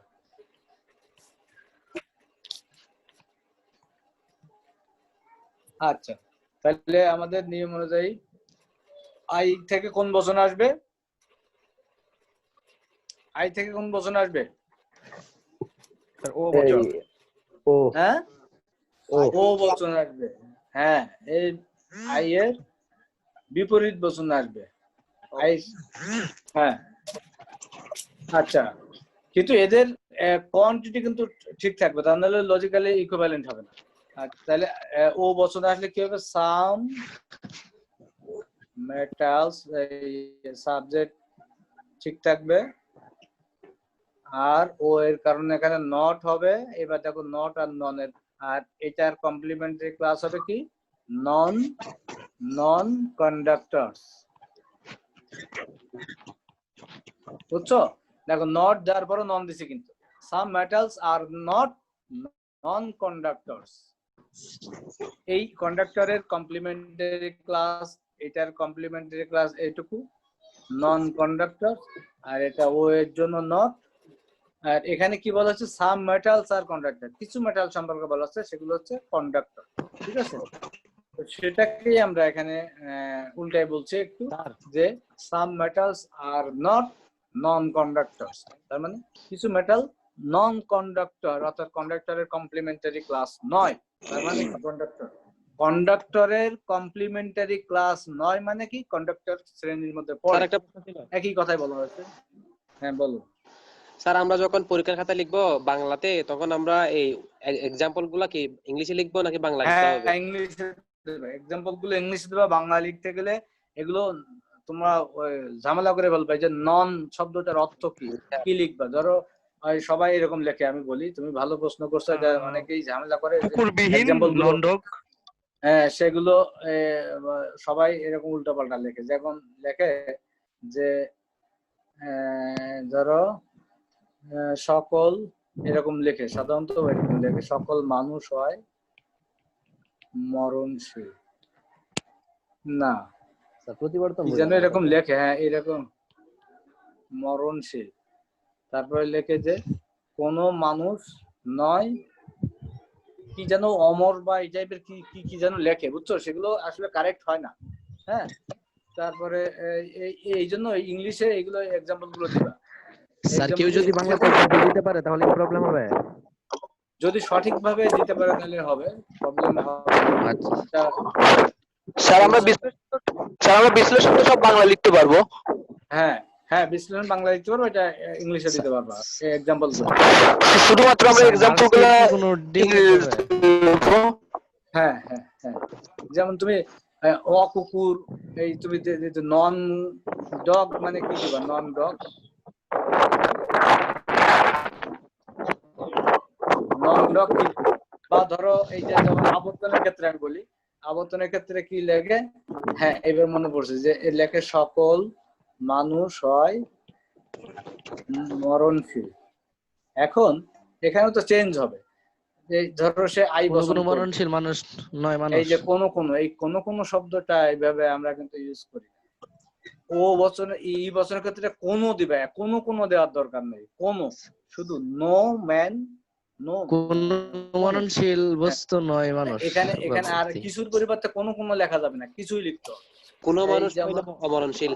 স্যার তার মানে শুধু উদাহরণগুলো ইংরেজিতে দিব আর বাদ বাকি বিশ্লেষণটা বাংলায় লিখবো।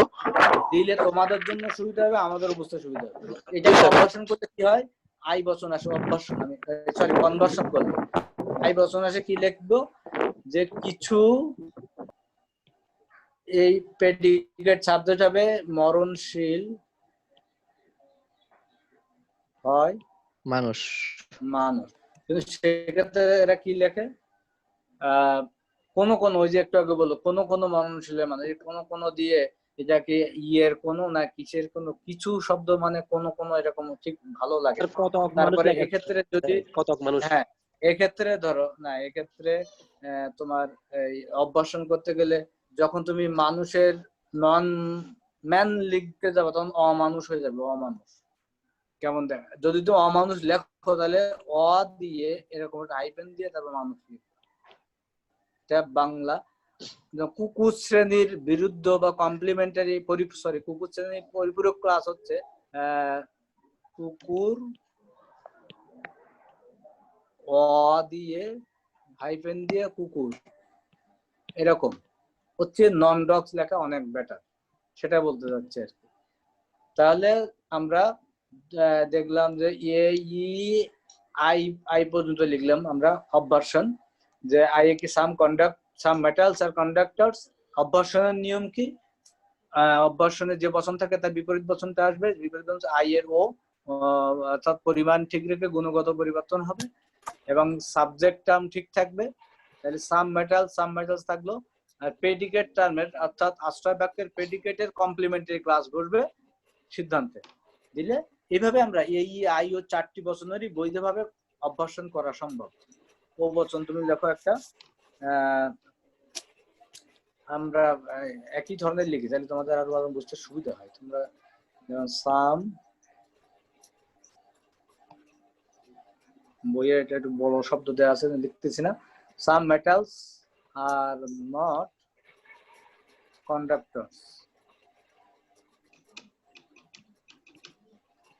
কন্ডাক্টরস, এটা আই বচন আসবে এখান থেকে। তো সেটা কি হবে? আই বচন যদি আসে তাহলে সাম মেটালস আর নন কন্ডাক্টরস, তাই না?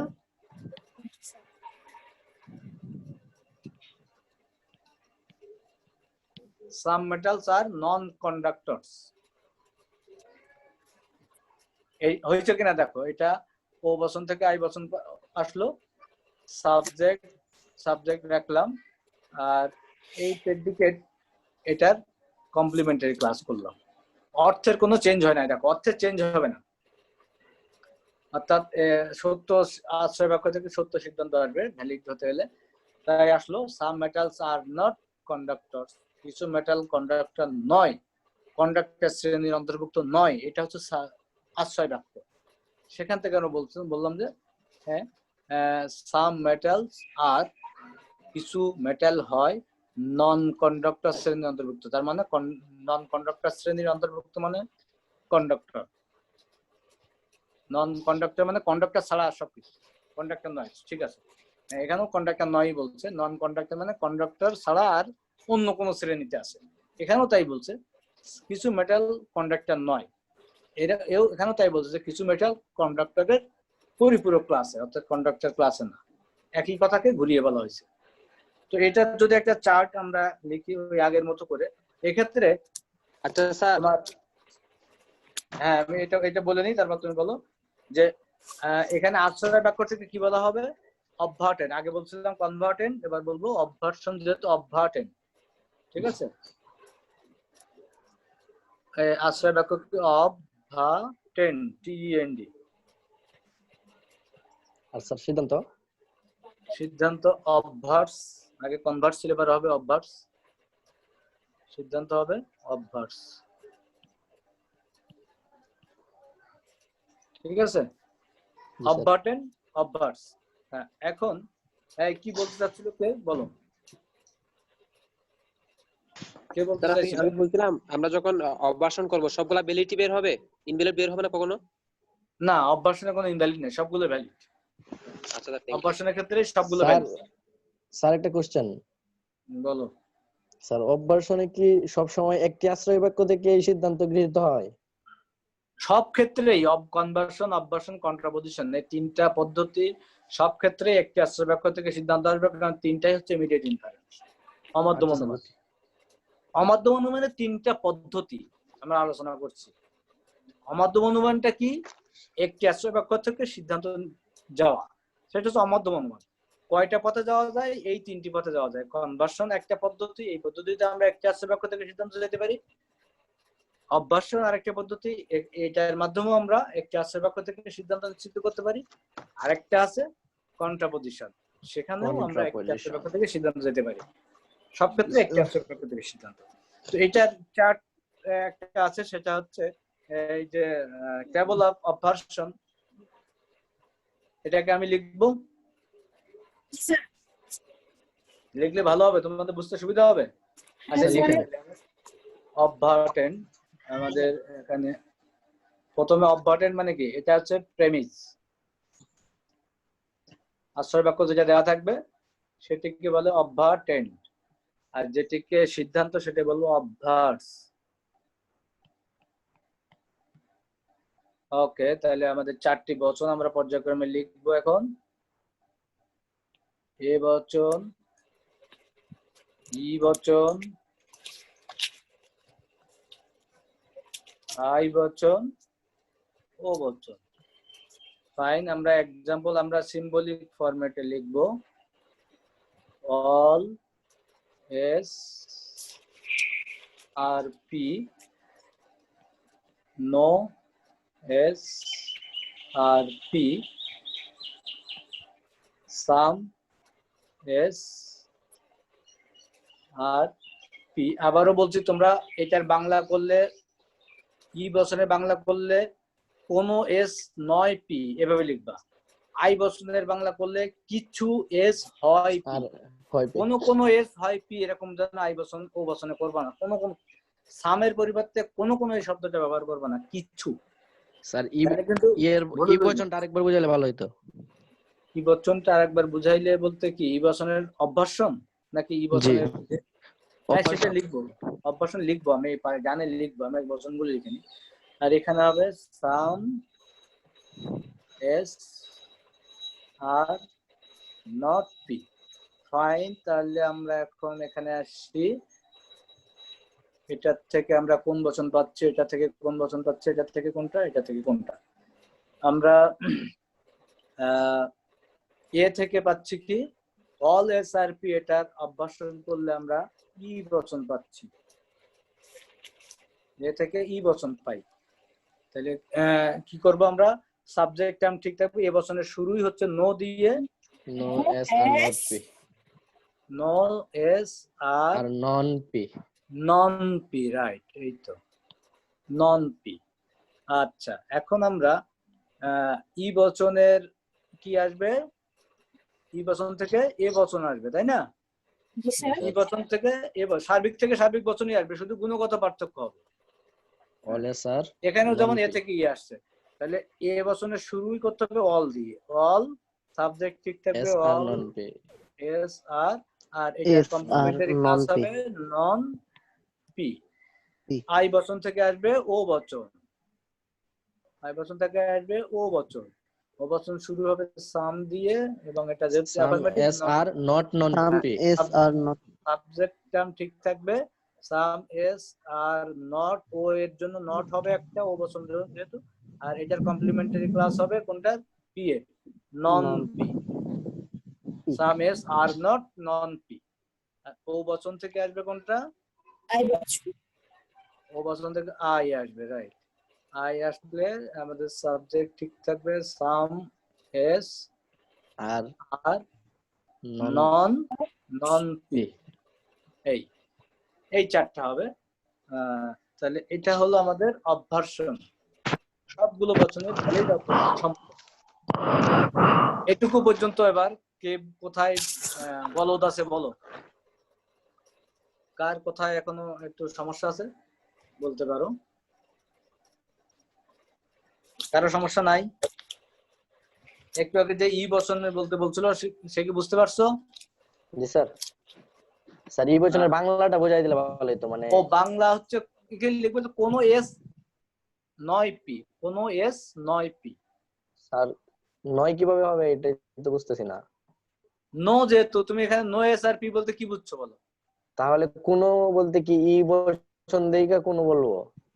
হ্যাঁ, মানে কোনো মানে কি, মানে একজনও নয়, কোনো বুঝছি স্যার। যেমন সকলের সকল মানুষের মরণশীল যদি আমরা বলি, তাহলে এটাকে তুমি যদি এ করতে চাও, নেগেট করতে চাও, তাহলে কি বলবা? বা স্যার হ্যাঁ স্যার সকল সকল মানুষ মরণশীল, এখানে সকল তো অল, হ্যাঁ, কিন্তু ই বচনে কোনো বলতে কোন অর্থটা বোঝানো হইতেছে? No. No no no, right. তো নো হইলে আবার নট, তো নয় দিয়ে আবার কি নট তো বোঝানো হবে? নাই, নট তো নাই, এই বছর তো নট বলতে কিছু নাই। তাহলে নয় কিভাবে, তো নয় কিভাবে হবে? নো দিয়ে নয় হয় না। তো স্যার নো দিয়ে কি কোনো আবার নয় দুইটাই হয়? কোনো নয়, কোনো এস নয় পি, তার তুমি এখানে বাংলাটা গুলাই ফেলতেছো কেন? আমরা নো ওইটাই তো এস স্যার বুঝতে চাইতেছি।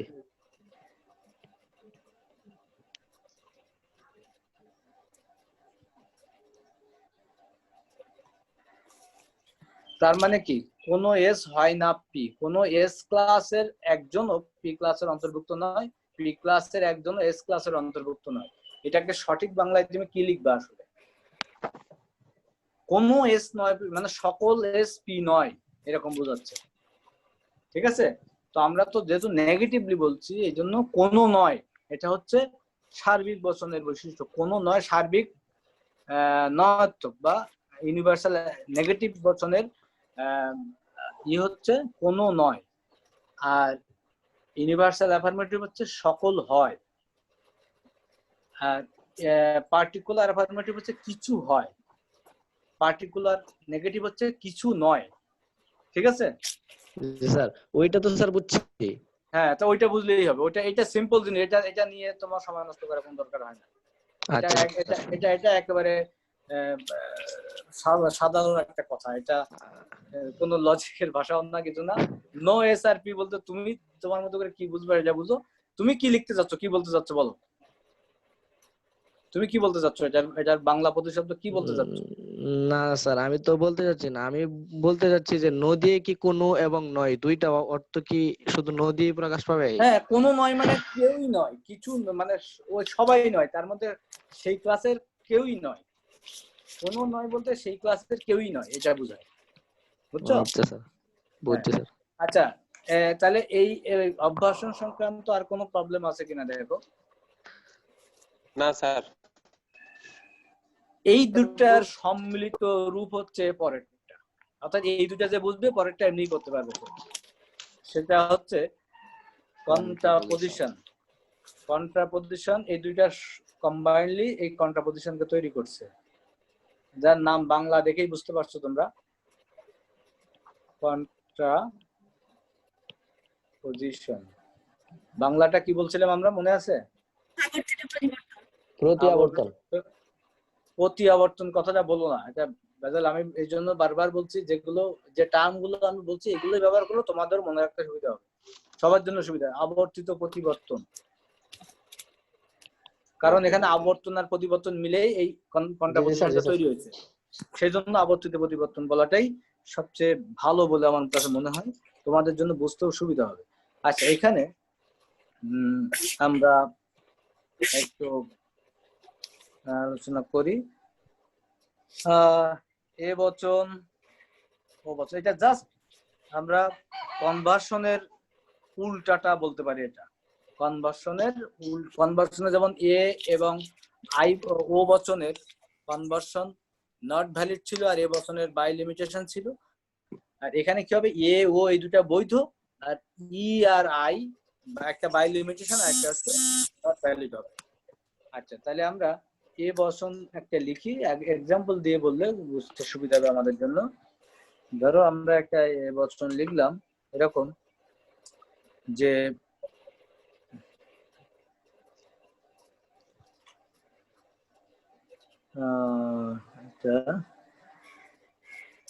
আচ্ছা, আমি আগে সংক্ষেপে লিখি নয়, অল, তোমরা একটা যে কোনো বলো, আমি সেটা লিখি, অল এস আর পি। আগে নিয়মটা বলি, তারপরে আমরা বাস্তব এক্সাম্পলে যাব। নিয়মটা হচ্ছে একেবারে শর্টকাট নিয়ম হচ্ছে, যখন আমরা কন্ট্রাপোজিশন করব তখন যে বচন থাকবে, যেমন আবর্তনে যে বচন ছিল সেই বচন থেকে সেই বচনই আসে, এক্ষেত্রেও তাই। এ বচন থাকলে এ বচন থেকে এ বচনই আসবে, এবং সাবজেক্ট প্রেডিকেট ইন্টারচেঞ্জ হবে, আবর্তনে যেমন ইন্টারচেঞ্জ হয়েছিল সেভাবে ইন্টারচেঞ্জ হবে, তবে এখানে কমপ্লিমেন্টারি ক্লাস দিয়ে ইন্টারচেঞ্জ হবে, অর্থাৎ সবার আগে একটা করে নন যুক্ত হবে। তাহলে কি হবে, কনভার্সনের নিয়ম ছিল ইন্টারচেঞ্জ করা, এ থেকে এ, অল ইন্টারচেঞ্জ করলে পি আর এস, কিন্তু এক্ষেত্রে একটা করে নন যুক্ত হবে, আর কোনো চেঞ্জ নেই। অল নন পি আর নন এস, অর্থাৎ সাবজেক্ট এবং প্রেডিকেট সিদ্ধান্ত যে তাদের কমপ্লিমেন্টারি ক্লাস হবে। আশ্রয় বাক্যে যে সাবজেক্ট এবং প্রেডিকেট থাকবে আবর্তিত প্রতিবর্তনের ক্ষেত্রে, সেটি কি হবে, সিদ্ধান্ত যে ইন্টারচেঞ্জ হবে কমপ্লিমেন্টারি ক্লাস দিয়ে। আচ্ছা, কিভাবে হচ্ছে এটা, আবর্তন এবং প্রতিবর্তন এই দুইটা পদ্ধতি সমন্বয়ে এই কাজটি হচ্ছে। সেটি কি আমরা তাহলে দেখি, আবর্তন, তুমি আগে আবর্তন করো এই বচনের। প্রথমে আবর্তন করলে কি হয়,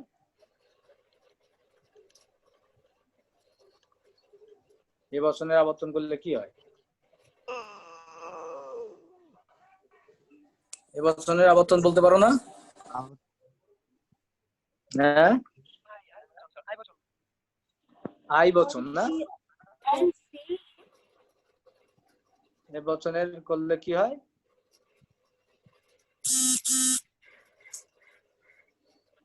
সাম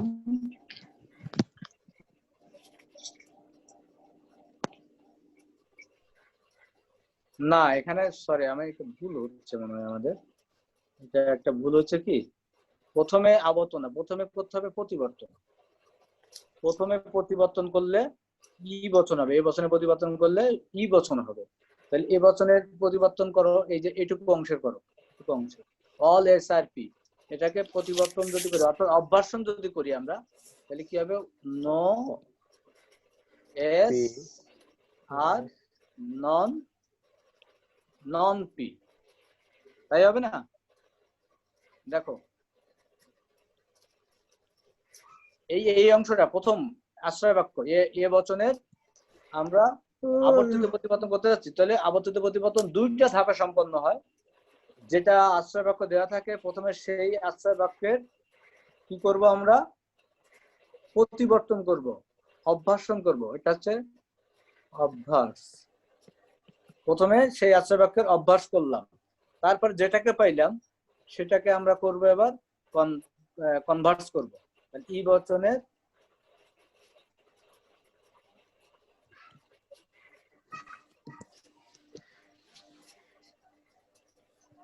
ই বচনের এখানে একটা উল্টাপাল্টা করে ফেলছি মনে হচ্ছে আমার, কারণ জানি ঠিক আছে এটাকে অভ্যাস এ বচন থেকে অল অভ্যাসন নন করলে পেয়ার অল নন এস এরকম হবে। হ্যাঁ হ্যাঁ হ্যাঁ স্যার হ্যালো হ্যাঁ স্যার। বলো বলো বলো। স্যার প্রথমে যেটা দেখালেন এ থেকে এ আসতেছে, কিন্তু স্যার ওই সাবজেক্ট আর প্রেডিকেট উল্টায় যাচ্ছে, আর প্রেডিকেটের আগে নন যুক্ত হচ্ছে। স্যার এটাই তো নিয়ম, তাই না স্যার? হুম হুম হুম হ্যাঁ। তাহলে স্যার তো আচ্ছা, তোমাদের বইয়ের এ প্রপোজিশন কোন জায়গায় আছে বের করো তো একটু, অভ্যাস কন্ট্রাপোজিশনে এ প্রপোজিশন আছে এখানে, একদম প্রথমে দেখো কন্ট্রাপোজিশন, স্যার ঠিক আছে তো sir. a proposition to its contrapositive by first obverting it, next applying conversion, and then applying obversion। আচ্ছা, দুইবার অবভার্সন করতে হবে। তাহলে এটাকে এবার কনভার্সন করি আমরা, আমরা ঠিক পথে ছিলাম। এটাকে কনভার্সন করলে হবে, ই এর কনভার্সন করলে ই হবে no non P are S. এটা কি করলাম আমরা, কনভার্সন, কনভার্স লিখবো, শুধু কনভার্স। দেখো তাহলে আমরা কি করলাম, যেটা প্রেমিস, এই প্রেমিসটাকে ধরে আমরা কাজ করতেছি, কিন্তু এই আশ্রয় বাক্যটাকে ধরে কাজ করি। এটা জাস্ট এই রেজাল্টটা আমরা লিখে রাখছি আগেই, যে রেজাল্টটা এটা হবে, এটা আমরা আগেই লিখে রাখছি, এটা নিয়ে আমরা কাজ করতেছি না, এটাকে বাদ দেওয়া হবে। এইটার থেকে আসছি কিন্তু সব আমরা। অল এস আর পি এই বচনটাকে কন্ট্রাপোজিশন বা আবর্তিত পরিবর্তন করলে কি হয়, সরাসরি ডিরেক্ট মেথডে আমরা করলে এটা করতে পারি, কিন্তু যখন এটা কিভাবে আসে সেটা বলছি। সেটা আসে তিনটা পথ হয়ে। প্রথমে প্রদত্ত গিভেন প্রপোজিশন অর্থাৎ আশ্রয় বাক্যটাকে প্রথমে অভ্যাসন করতে হবে। তো আশ্রয় বাক্যটাকে অভ্যাসন করলে কি দাঁড়াচ্ছে, no all S are P K অভ্যাসন করলে ই বচনে আসবে no S are non P, এটা অভ্যাস। এখন যেটাকে পাইলাম সেটাকে আবার কনভার্সন করব, তাহলে ই বচনের কনভার্সন করলে ই বচনই হয়। কনভার্সনের ক্ষেত্রে কি হবে, এর এই যে সাবজেক্ট প্রেডিকেট ইন্টারচেঞ্জ হবে। তো এখানে সাবজেক্ট ছিল হচ্ছে নন পি, এখানে নন পি আছে সাবজেক্ট, সিদ্ধান্তের সাবজেক্ট, আর এস ছিল এর সাবজেক্ট, এর প্রেডিকেট হয়ে গেল। তাহলে no non P are S. এবার এটাকে আবার আমরা কি করব, অভ্যাসন করব। তাহলে ই বচনের অভ্যাসন করলে এ বচন আসে অল। তো অভ্যাসনের ক্ষেত্রে কি, সাবজেক্ট প্রেডিকেট, সাবজেক্ট ঠিক থাকবে, প্রেডিকেট কমপ্লিমেন্টারি ক্লাসে চেঞ্জ হবে।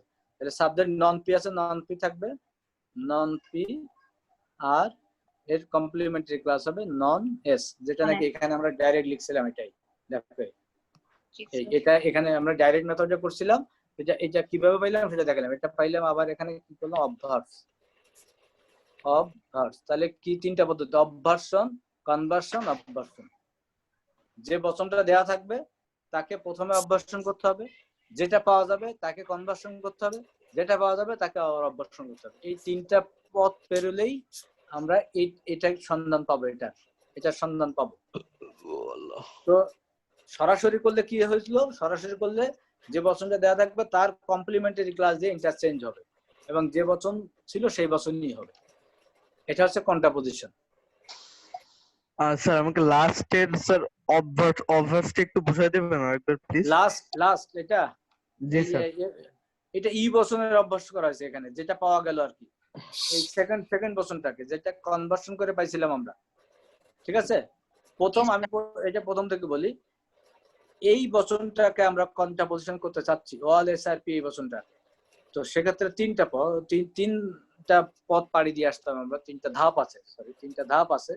তার মধ্যে প্রথম ধাপ হচ্ছে মূল বচনটাকে আমরা অভ্যাসন করব। সেটা মূল বচনটাকে অভ্যাসন করলে কি হয়, এটা হয় নো এস আর পি হয়। All S are P K অভ্যাসন করলে no S are non P হয়। এটা পাইলাম, যেটা পাইলাম সেটাকে কনভার্সন করতে হবে। তো পাইলাম এটা আমরা ই বচন, কনভার্সন করলাম এটাকে। কনভার্সনের নিয়ম কি, সাবজেক্ট প্রেডিকেট ইন্টারচেঞ্জ হবে, যে বচন ছিল সেই বচনই থাকবে। ই বচনের ভ্যালিড কনভার্সন সম্ভব, এটা আমরা জানি। তাহলে no S are non P, এটাকে যদি আমরা কনভার্সন করি তাহলে no non P are S, এটা কনভার্স হয়ে গেল। যেটা পাইলাম যে বচনটা, এটাকে আবার অভ্যাসন করবো, আবার অভ্যাস এটাকে। ওই মূল বচন না, কিন্তু যা পাচ্ছি তাকে নিয়ে কাজ করছি আমরা। তাহলে ই বচন পাইলাম, ই বচন এখানে কি আছে, নো নন পিআরএস। এটাকে যদি আমরা অভ্যাসন করতে চাই তাহলে অভ্যাসনের যে বচন থাকে তার বিপরীত বচন আসবে, ই বচন ছিল এ বচন আসবে, সাবজেক্ট ঠিক থাকবে, অল নন পি সাবজেক্ট ঠিক রাখলাম, আর প্রেডিকেট যেটা ছিল তার কমপ্লিমেন্ট এগুলো অল নন পি আর নন এস। ঠিক আছে, 4 নাম্বার যেটা এটা বুঝতে পারছো? মানে আমরা মূল বচন থেকে যেটা পাবো সেটাকে নিয়ে আবার কাজ করব, তারপর যেটা পাবো সেটাকে নিয়ে আবার কাজ করব, ওই মূল বচন আর তখন যাচ্ছে না। কিন্তু এখন এটা হচ্ছে রেজাল্ট, আমাদের রেজাল্ট। অর্থাৎ এই এ বচনকে কন্ট্রাপোজিশন করলে এই বচনটা পাওয়া যায়, যেটা আমরা এখানে ডিরেক্ট মেথডে আমরা সরাসরি লিখলাম। এটা হচ্ছে ডিরেক্ট মেথড। ডিরেক্টলি কি হবে, মানে এ বচনের কন্ট্রাপোজিশন করলে এ বচনই পাওয়া যায় এবং সাবজেক্ট প্রেডিকেট কমপ্লিমেন্টারি ক্লাস দিয়ে ইন্টারচেঞ্জ হবে। এই যে একদম প্রথমেই লেখা আছে, দেখো যে to form the contrapositive of a given proposition we replace its subject term by the complement of its predicate term and replace its predicate term by the complement of its subject term. একেবারে প্রথমেই লেখা আছে bold করে, এটা দেখো। যেমন all members আর voters, এটাকে direct মেথডে কি করছে, অল নন ভোটার্স আর নন মেম্বার্স, এটা অল নন ভোটার্স আর নন মেম্বার্স। একইভাবে এইটা বাকিগুলো তোমরা তোমাদের কাজ থাক বাকিগুলো দেয়া, আমি এটা বাকিগুলো নিয়ে আর এখন বলছি না, তাহলে তোমাদের আবার বেশি লোড পড়ে যাবে। তোমরা নিজেরা চেষ্টা করো। হ্যাঁ, বুঝি নাই। কন্ট্রাপোজিশন টেবিল টেবিল আমি তো সবগুলো বচনের করাইলাম না, আমি মাত্র কয়টা বচন করাইলাম, কন্ট্রাপোজিশনের এ বচনটা করলাম আমরা। ই বচনটা তোমরা নিজেরাই পারবা। দেখো আমি যদি এরকম ই বচন লিখে আমি যাচ্ছি এই যে তোমরা নিজেরা একটু কিছু কাজ না করলে তো কিভাবে তোমরা শিখবা। নো এস আর পি, এটাকে তুমি যদি ডিরেক্ট মেথডে করো তাহলে ই থেকে কি বচন আসবে। আচ্ছা, ই কে আমরা ভ্যালিডলি করতে পারি, ই কে আমরা বাদ রাখি আপাতত। আমরা বলছি যে যেটা কনভার্সনের যেটা ভ্যালিড ছিল না 100%, সেগুলো কন্ট্রাপোজিশনে 100% ভ্যালিড, আর কনভার্সন যেটা বাই লিমিটেশন এবং ইনভ্যালিড ছিল, কি বলে, কনভার্সনের যেটা ভ্যালিড ছিল সে দুটো এখানে একটা ইনভ্যালিড একটা বাই লিমিটেশন। তাহলে কনভার্সনে এ বচন দেখো বাই লিমিটেশন ছিল, ওটা কিন্তু এখানে 100% ভ্যালিড, আর কনভার্সনে ও বচন ইনভ্যালিড ছিল, ওটা এখানে 100% ভ্যালিড। তাহলে আমরা ও বচন নিয়ে কাজ করি। ও বচন some s are not p, এটাকে সরাসরি যদি তুমি করো তাহলে ও বচন থেকে ও বচনই পাবে তুমি। তাহলে আমরা কি লিখবো, সাম, এটার কমপ্লিমেন্টারি ক্লাস সাবজেক্ট হবে এখানে নন পি আর নট, এটার কমপ্লিমেন্টারি ক্লাস এখানে প্রেডিকেট হবে নন এস। এটা কিভাবে আসলো, ওই আগের পদ্ধতি। আমরা এটা এই রেজাল্টটা তুমি আপাতত এটা আমরা না লিখলাম এখানে, ধরো এটাকে আমরা ডিলিট করে দিলাম। এটা আমরা যদি ওই 3টা পদ্ধতিতে আসি তাহলে প্রথমে এটাকে অভ্যর্ষণ করবো আমরা, ও বচনের অভ্যর্ষণ করলে হবে আই বচন। তাহলে ও বচনের অভ্যর্ষণ কি হবে, অভ্যর্ষণের ক্ষেত্রে সাবজেক্ট ঠিক থাকবে, সাম এস আর নট নন, এটার কমপ্লিমেন্টারি ক্লাস হবে। এটা জানে ব্র্যাকেট দিয়ে লিখবো অভ্যাস, এগুলো লিখতে হবে কিন্তু অভ্যাস, তার মানে তুমি যেটা অভ্যর্ষণ করলে সেটা লিখলে। আচ্ছা, এবার এটাকে কি করব, কনভার্সন করব। তাহলে আই বচনে কনভার্সন করলে আই বচনই আসে, তাই না? তাহলে কনভার্সনের সাবজেক্ট প্রেডিকেট ইন্টারচেঞ্জ হবে। এখন সাবজেক্ট এখন এর সাবজেক্ট হবে এর প্রেডিকেটটা নন পি, আর এইটা যাবে প্রেডিকেটে এস। জাস্ট কোন সাবজেক্ট প্রেডিকেট ইন্টারচেঞ্জ হবে, শুধু যে কনভার্সন করছি যে কনভার্স। আচ্ছা, এইবার এই বচনটা যেটা পাইলাম আমরা সেটাকে আমরা কি করব, সেটাকে আমরা অভ্যর্ষণ করব।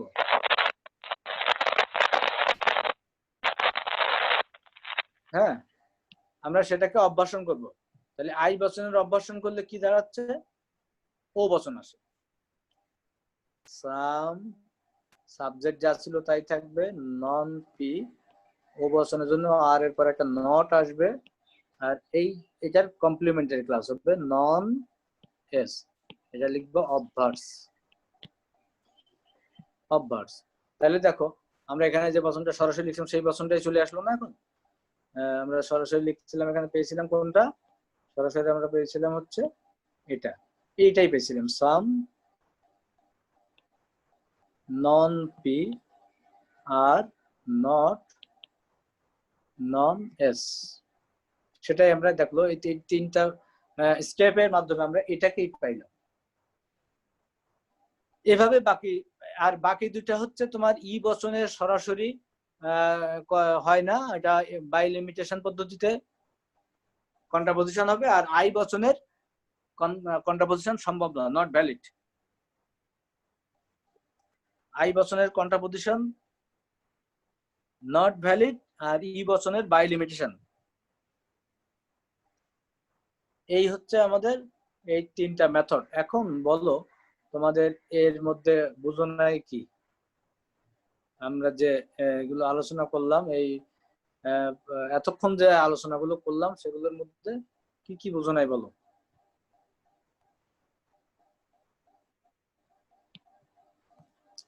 এবার বলো।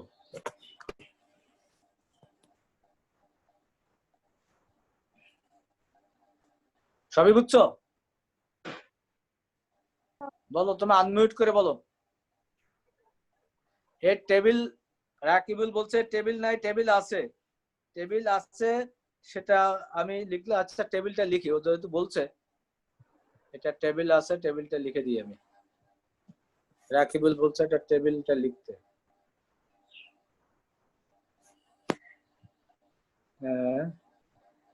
তাহলে আমরা কি লিখবো? Table of কন্ট্রাপোজিশন।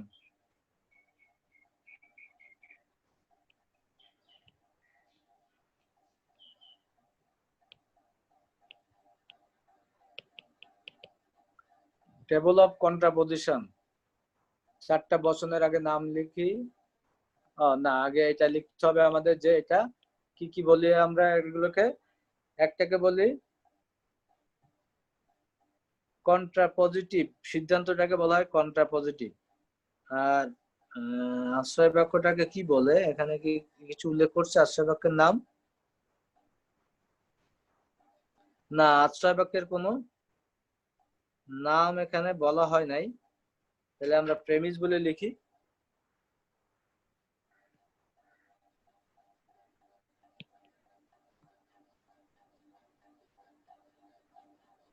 Premise,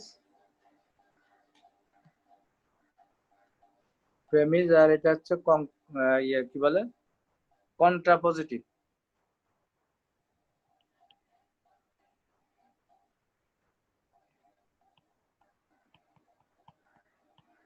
contrapositive.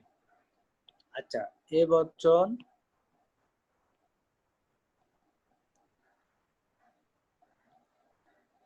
এ বচন লিখি, এ ই আই ও। এ বচন all, S are P, no S are P, some S are P, some S are not P. তাহলে এটা কন্ট্রাপোজিটিভ কি হবে? একে একে লিখি। এই বচনের 100% ভ্যালিড কন্ট্রাপোজিশন কি হবে? এ থেকে এ বচনই আসবে, অল নন পি আর নন এস। ই বচন থেকে আমরা যেগুলো 100% ভ্যালিড সেটা লিখে নিই। এটা ও বচন, ও বচন থেকে ও বচন আসবে, some non P, sorry, some non P are not non S. এখানে তাহলে আসতেছে না কোনটা, ই বচন থেকে ই বচন আসে না, ই বচন থেকে বাই লিমিটেশনে ও বচন আসে, ওই যে কনভার্সনের মতো ই বচন থেকে ই বচনে সরাসরি আসে না, এই জন্য ই বচনের ওই সাব অল্টান বা করেসপন্ডিং প্রপোজিশন যে স্কয়ার অফ অপোজিশন অনুসারে, এটা অনুসারে ই এ ই আই ও, তো ই বচনের করেসপন্ডিং হচ্ছে ও বচন, ই বচন সত্য হলে ও বচন সত্য, যেহেতু এটা সার্বিক, সার্বিক থেকে বিশেষের সত্যতা নিশ্চিত হয়, তাহলে ই বচনের করেসপন্ডিং ও বচন, ও বচনকে আমরা এই কনভার্সন আবার অবভার্সন করলে ও বচনই পাই। তাহলে এখানে লিখবো আমরা some non P are not non S, এটা বাই লিমিটেশন, সীমায়িত আবর্তিত প্রতিবর্তন, বাই লিমিটেশন। আচ্ছা, আর এটা নট ভ্যালিড।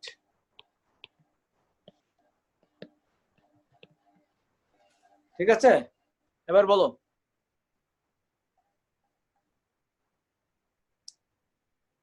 তোমরা আনমিউট করে এবার কথা বলো, বলো এবার কে কি বলতে চাচ্ছ দেখি, বলো।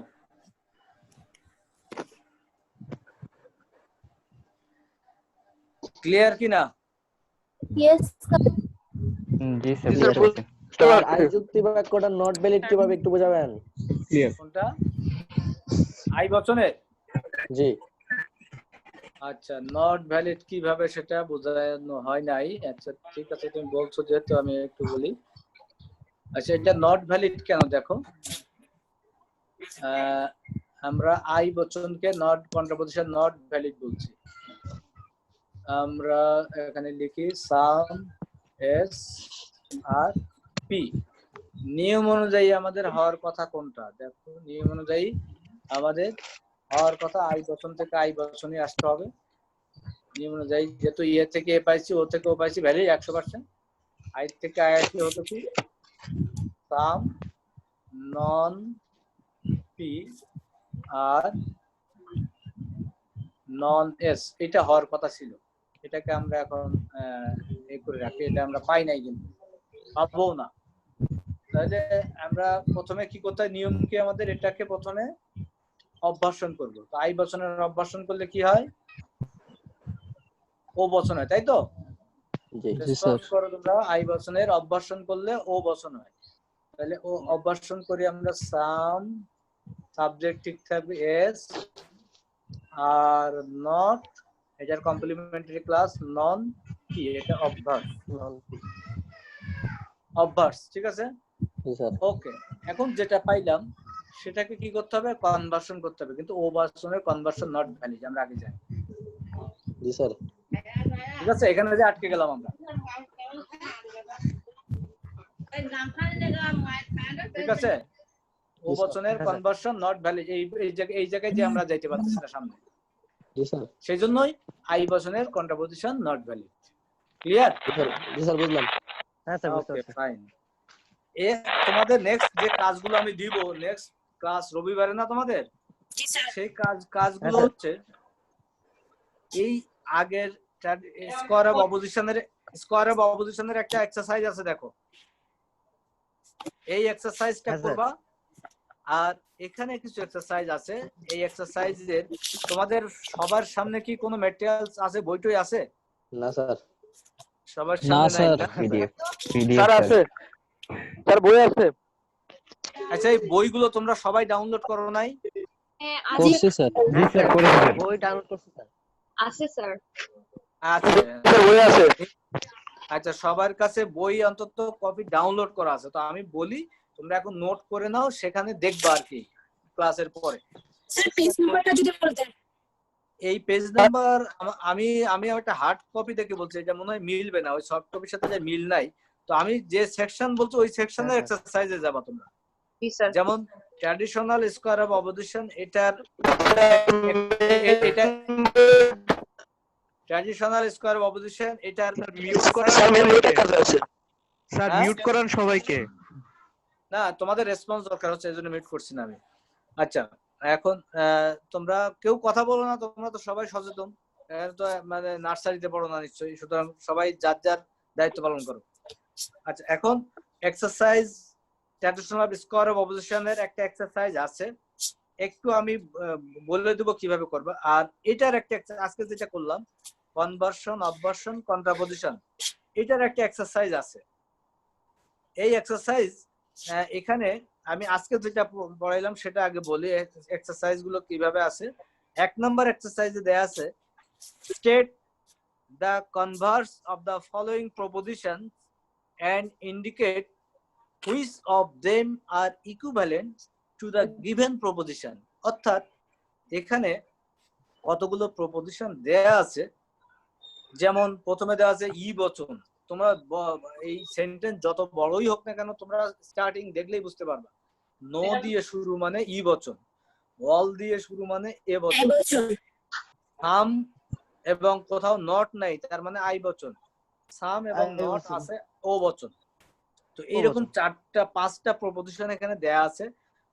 একটা আমি পড়ি একটু তোমাদের সুবিধার জন্য। যেমন all graduates of West Point are commissioned of officers in the US Army। বলছে যে state the converse of the following proposition। এই নিচে যে বচনগুলো দেয়া আছে এরকম 5টা বচন দেয়া আছে, তাহলে এই বচনগুলোকে কনভার্সন করলে যে রেজাল্ট আসে, আমি এখন যে বচনটা পড়লাম all graduates of West Point are commissioned officers in the US Army, এটা এ বচন আমরা জানি। এটাকে যদি কনভার্সন করি তাহলে বাই লিমিটেশনে আই বচন পাবো আমরা। তোমরা দেখাবে এটার কনভার্সন বৈধভাবে হয় না, কিন্তু সীমায়িত আকারে সীমায়িত আবর্তন সম্ভব। সেই সীমায়িত আবর্তন করলে আই বচন হয়। সেই যে বচনটা পাচ্ছ তোমরা সেটার সাথে মূল বচনটা ইকুইভ্যালেন্ট কিনা তাই জানতে চাইছে তারা, যে প্রথমে কনভার্সন তুমি করতে পারো কিনা সেটা দেখতে চাইছে, দ্বিতীয়ত কনভার্সন করার ফলে যে প্রপোজিশনটা পাইলে সেটি মূল প্রপোজিশনের সাথে লজিক্যালি ইকুইভ্যালেন্ট কিনা সেটা দেখাতে হবে। নিশ্চিতভাবে এটা লজিক্যালি ইকুইভ্যালেন্ট নয়। এ বচনের আবর্তন করলে বাই লিমিটেশন যেটা পাওয়া যায় সেটা আই বচন এ বচনের সাথে লজিক্যালি ইকুইভ্যালেন্ট নয় বলে লিখে দিবা। এটা হচ্ছে রেজাল্ট।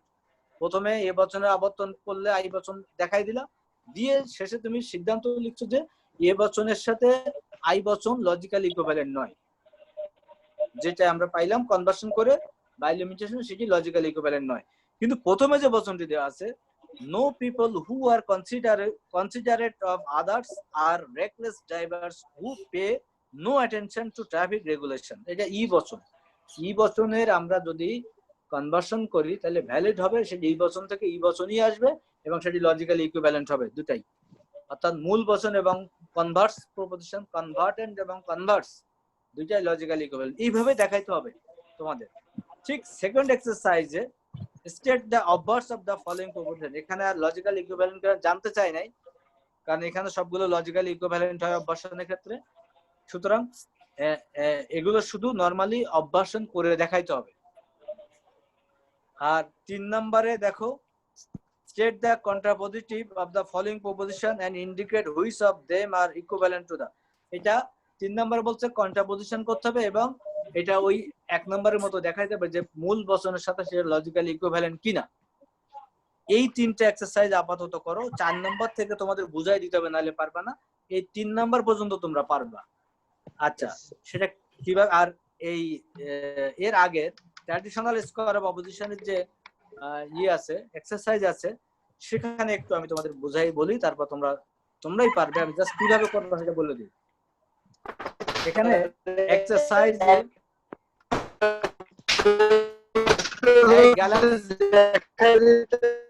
কথা বোঝা যাচ্ছে না, কে কথা বলছে এটা কথা বোঝা যাচ্ছে? এটা তোমার কথা আমরা বুঝতে পারি না। হ্যাঁ কি বলছো বুঝি নাই কথা, তোমার নেটওয়ার্কের সমস্যা। স্যার ও মনে হয় বলতে চাইছে যে একটা প্রশ্ন যদি দেখাতেন তাহলে হয়তো ভালো হতো। কোনটা? এখন যেটা বললাম আমি? জি স্যার। কনভার্সন অবভার্সনের ক্ষেত্রে জি স্যার। একটা দেখাই দিলে ভালো হতো। জি স্যার, একটা প্রশ্ন যদি দেখা দিতেন তাহলে ভালো হতো। আচ্ছা, তাহলে তোমাদের আমি দেখাই কোনটা, ওই প্রথম 1 নাম্বার এর থেকে একটা দেখাই। হ্যাঁ, 1 নাম্বার থেকে একটা দেখাই। আচ্ছা দেখো, ধরো কোনটা, আমি 4 নাম্বারটা, 1 নাম্বারের 4, এক্সারসাইজ 1 এর 4 নাম্বারটা, no reptiles are warm-blooded animals.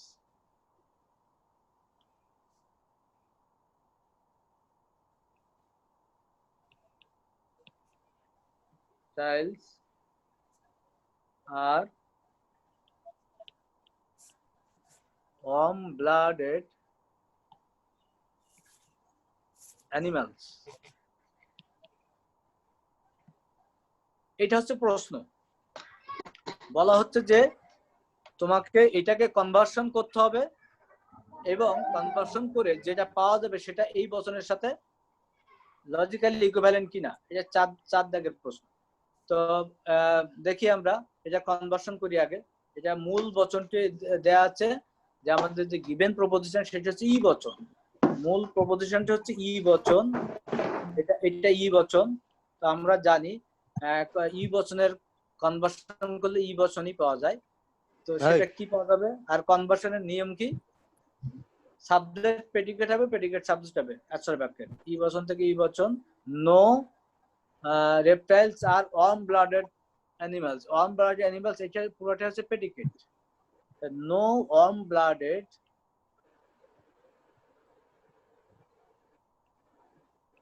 animals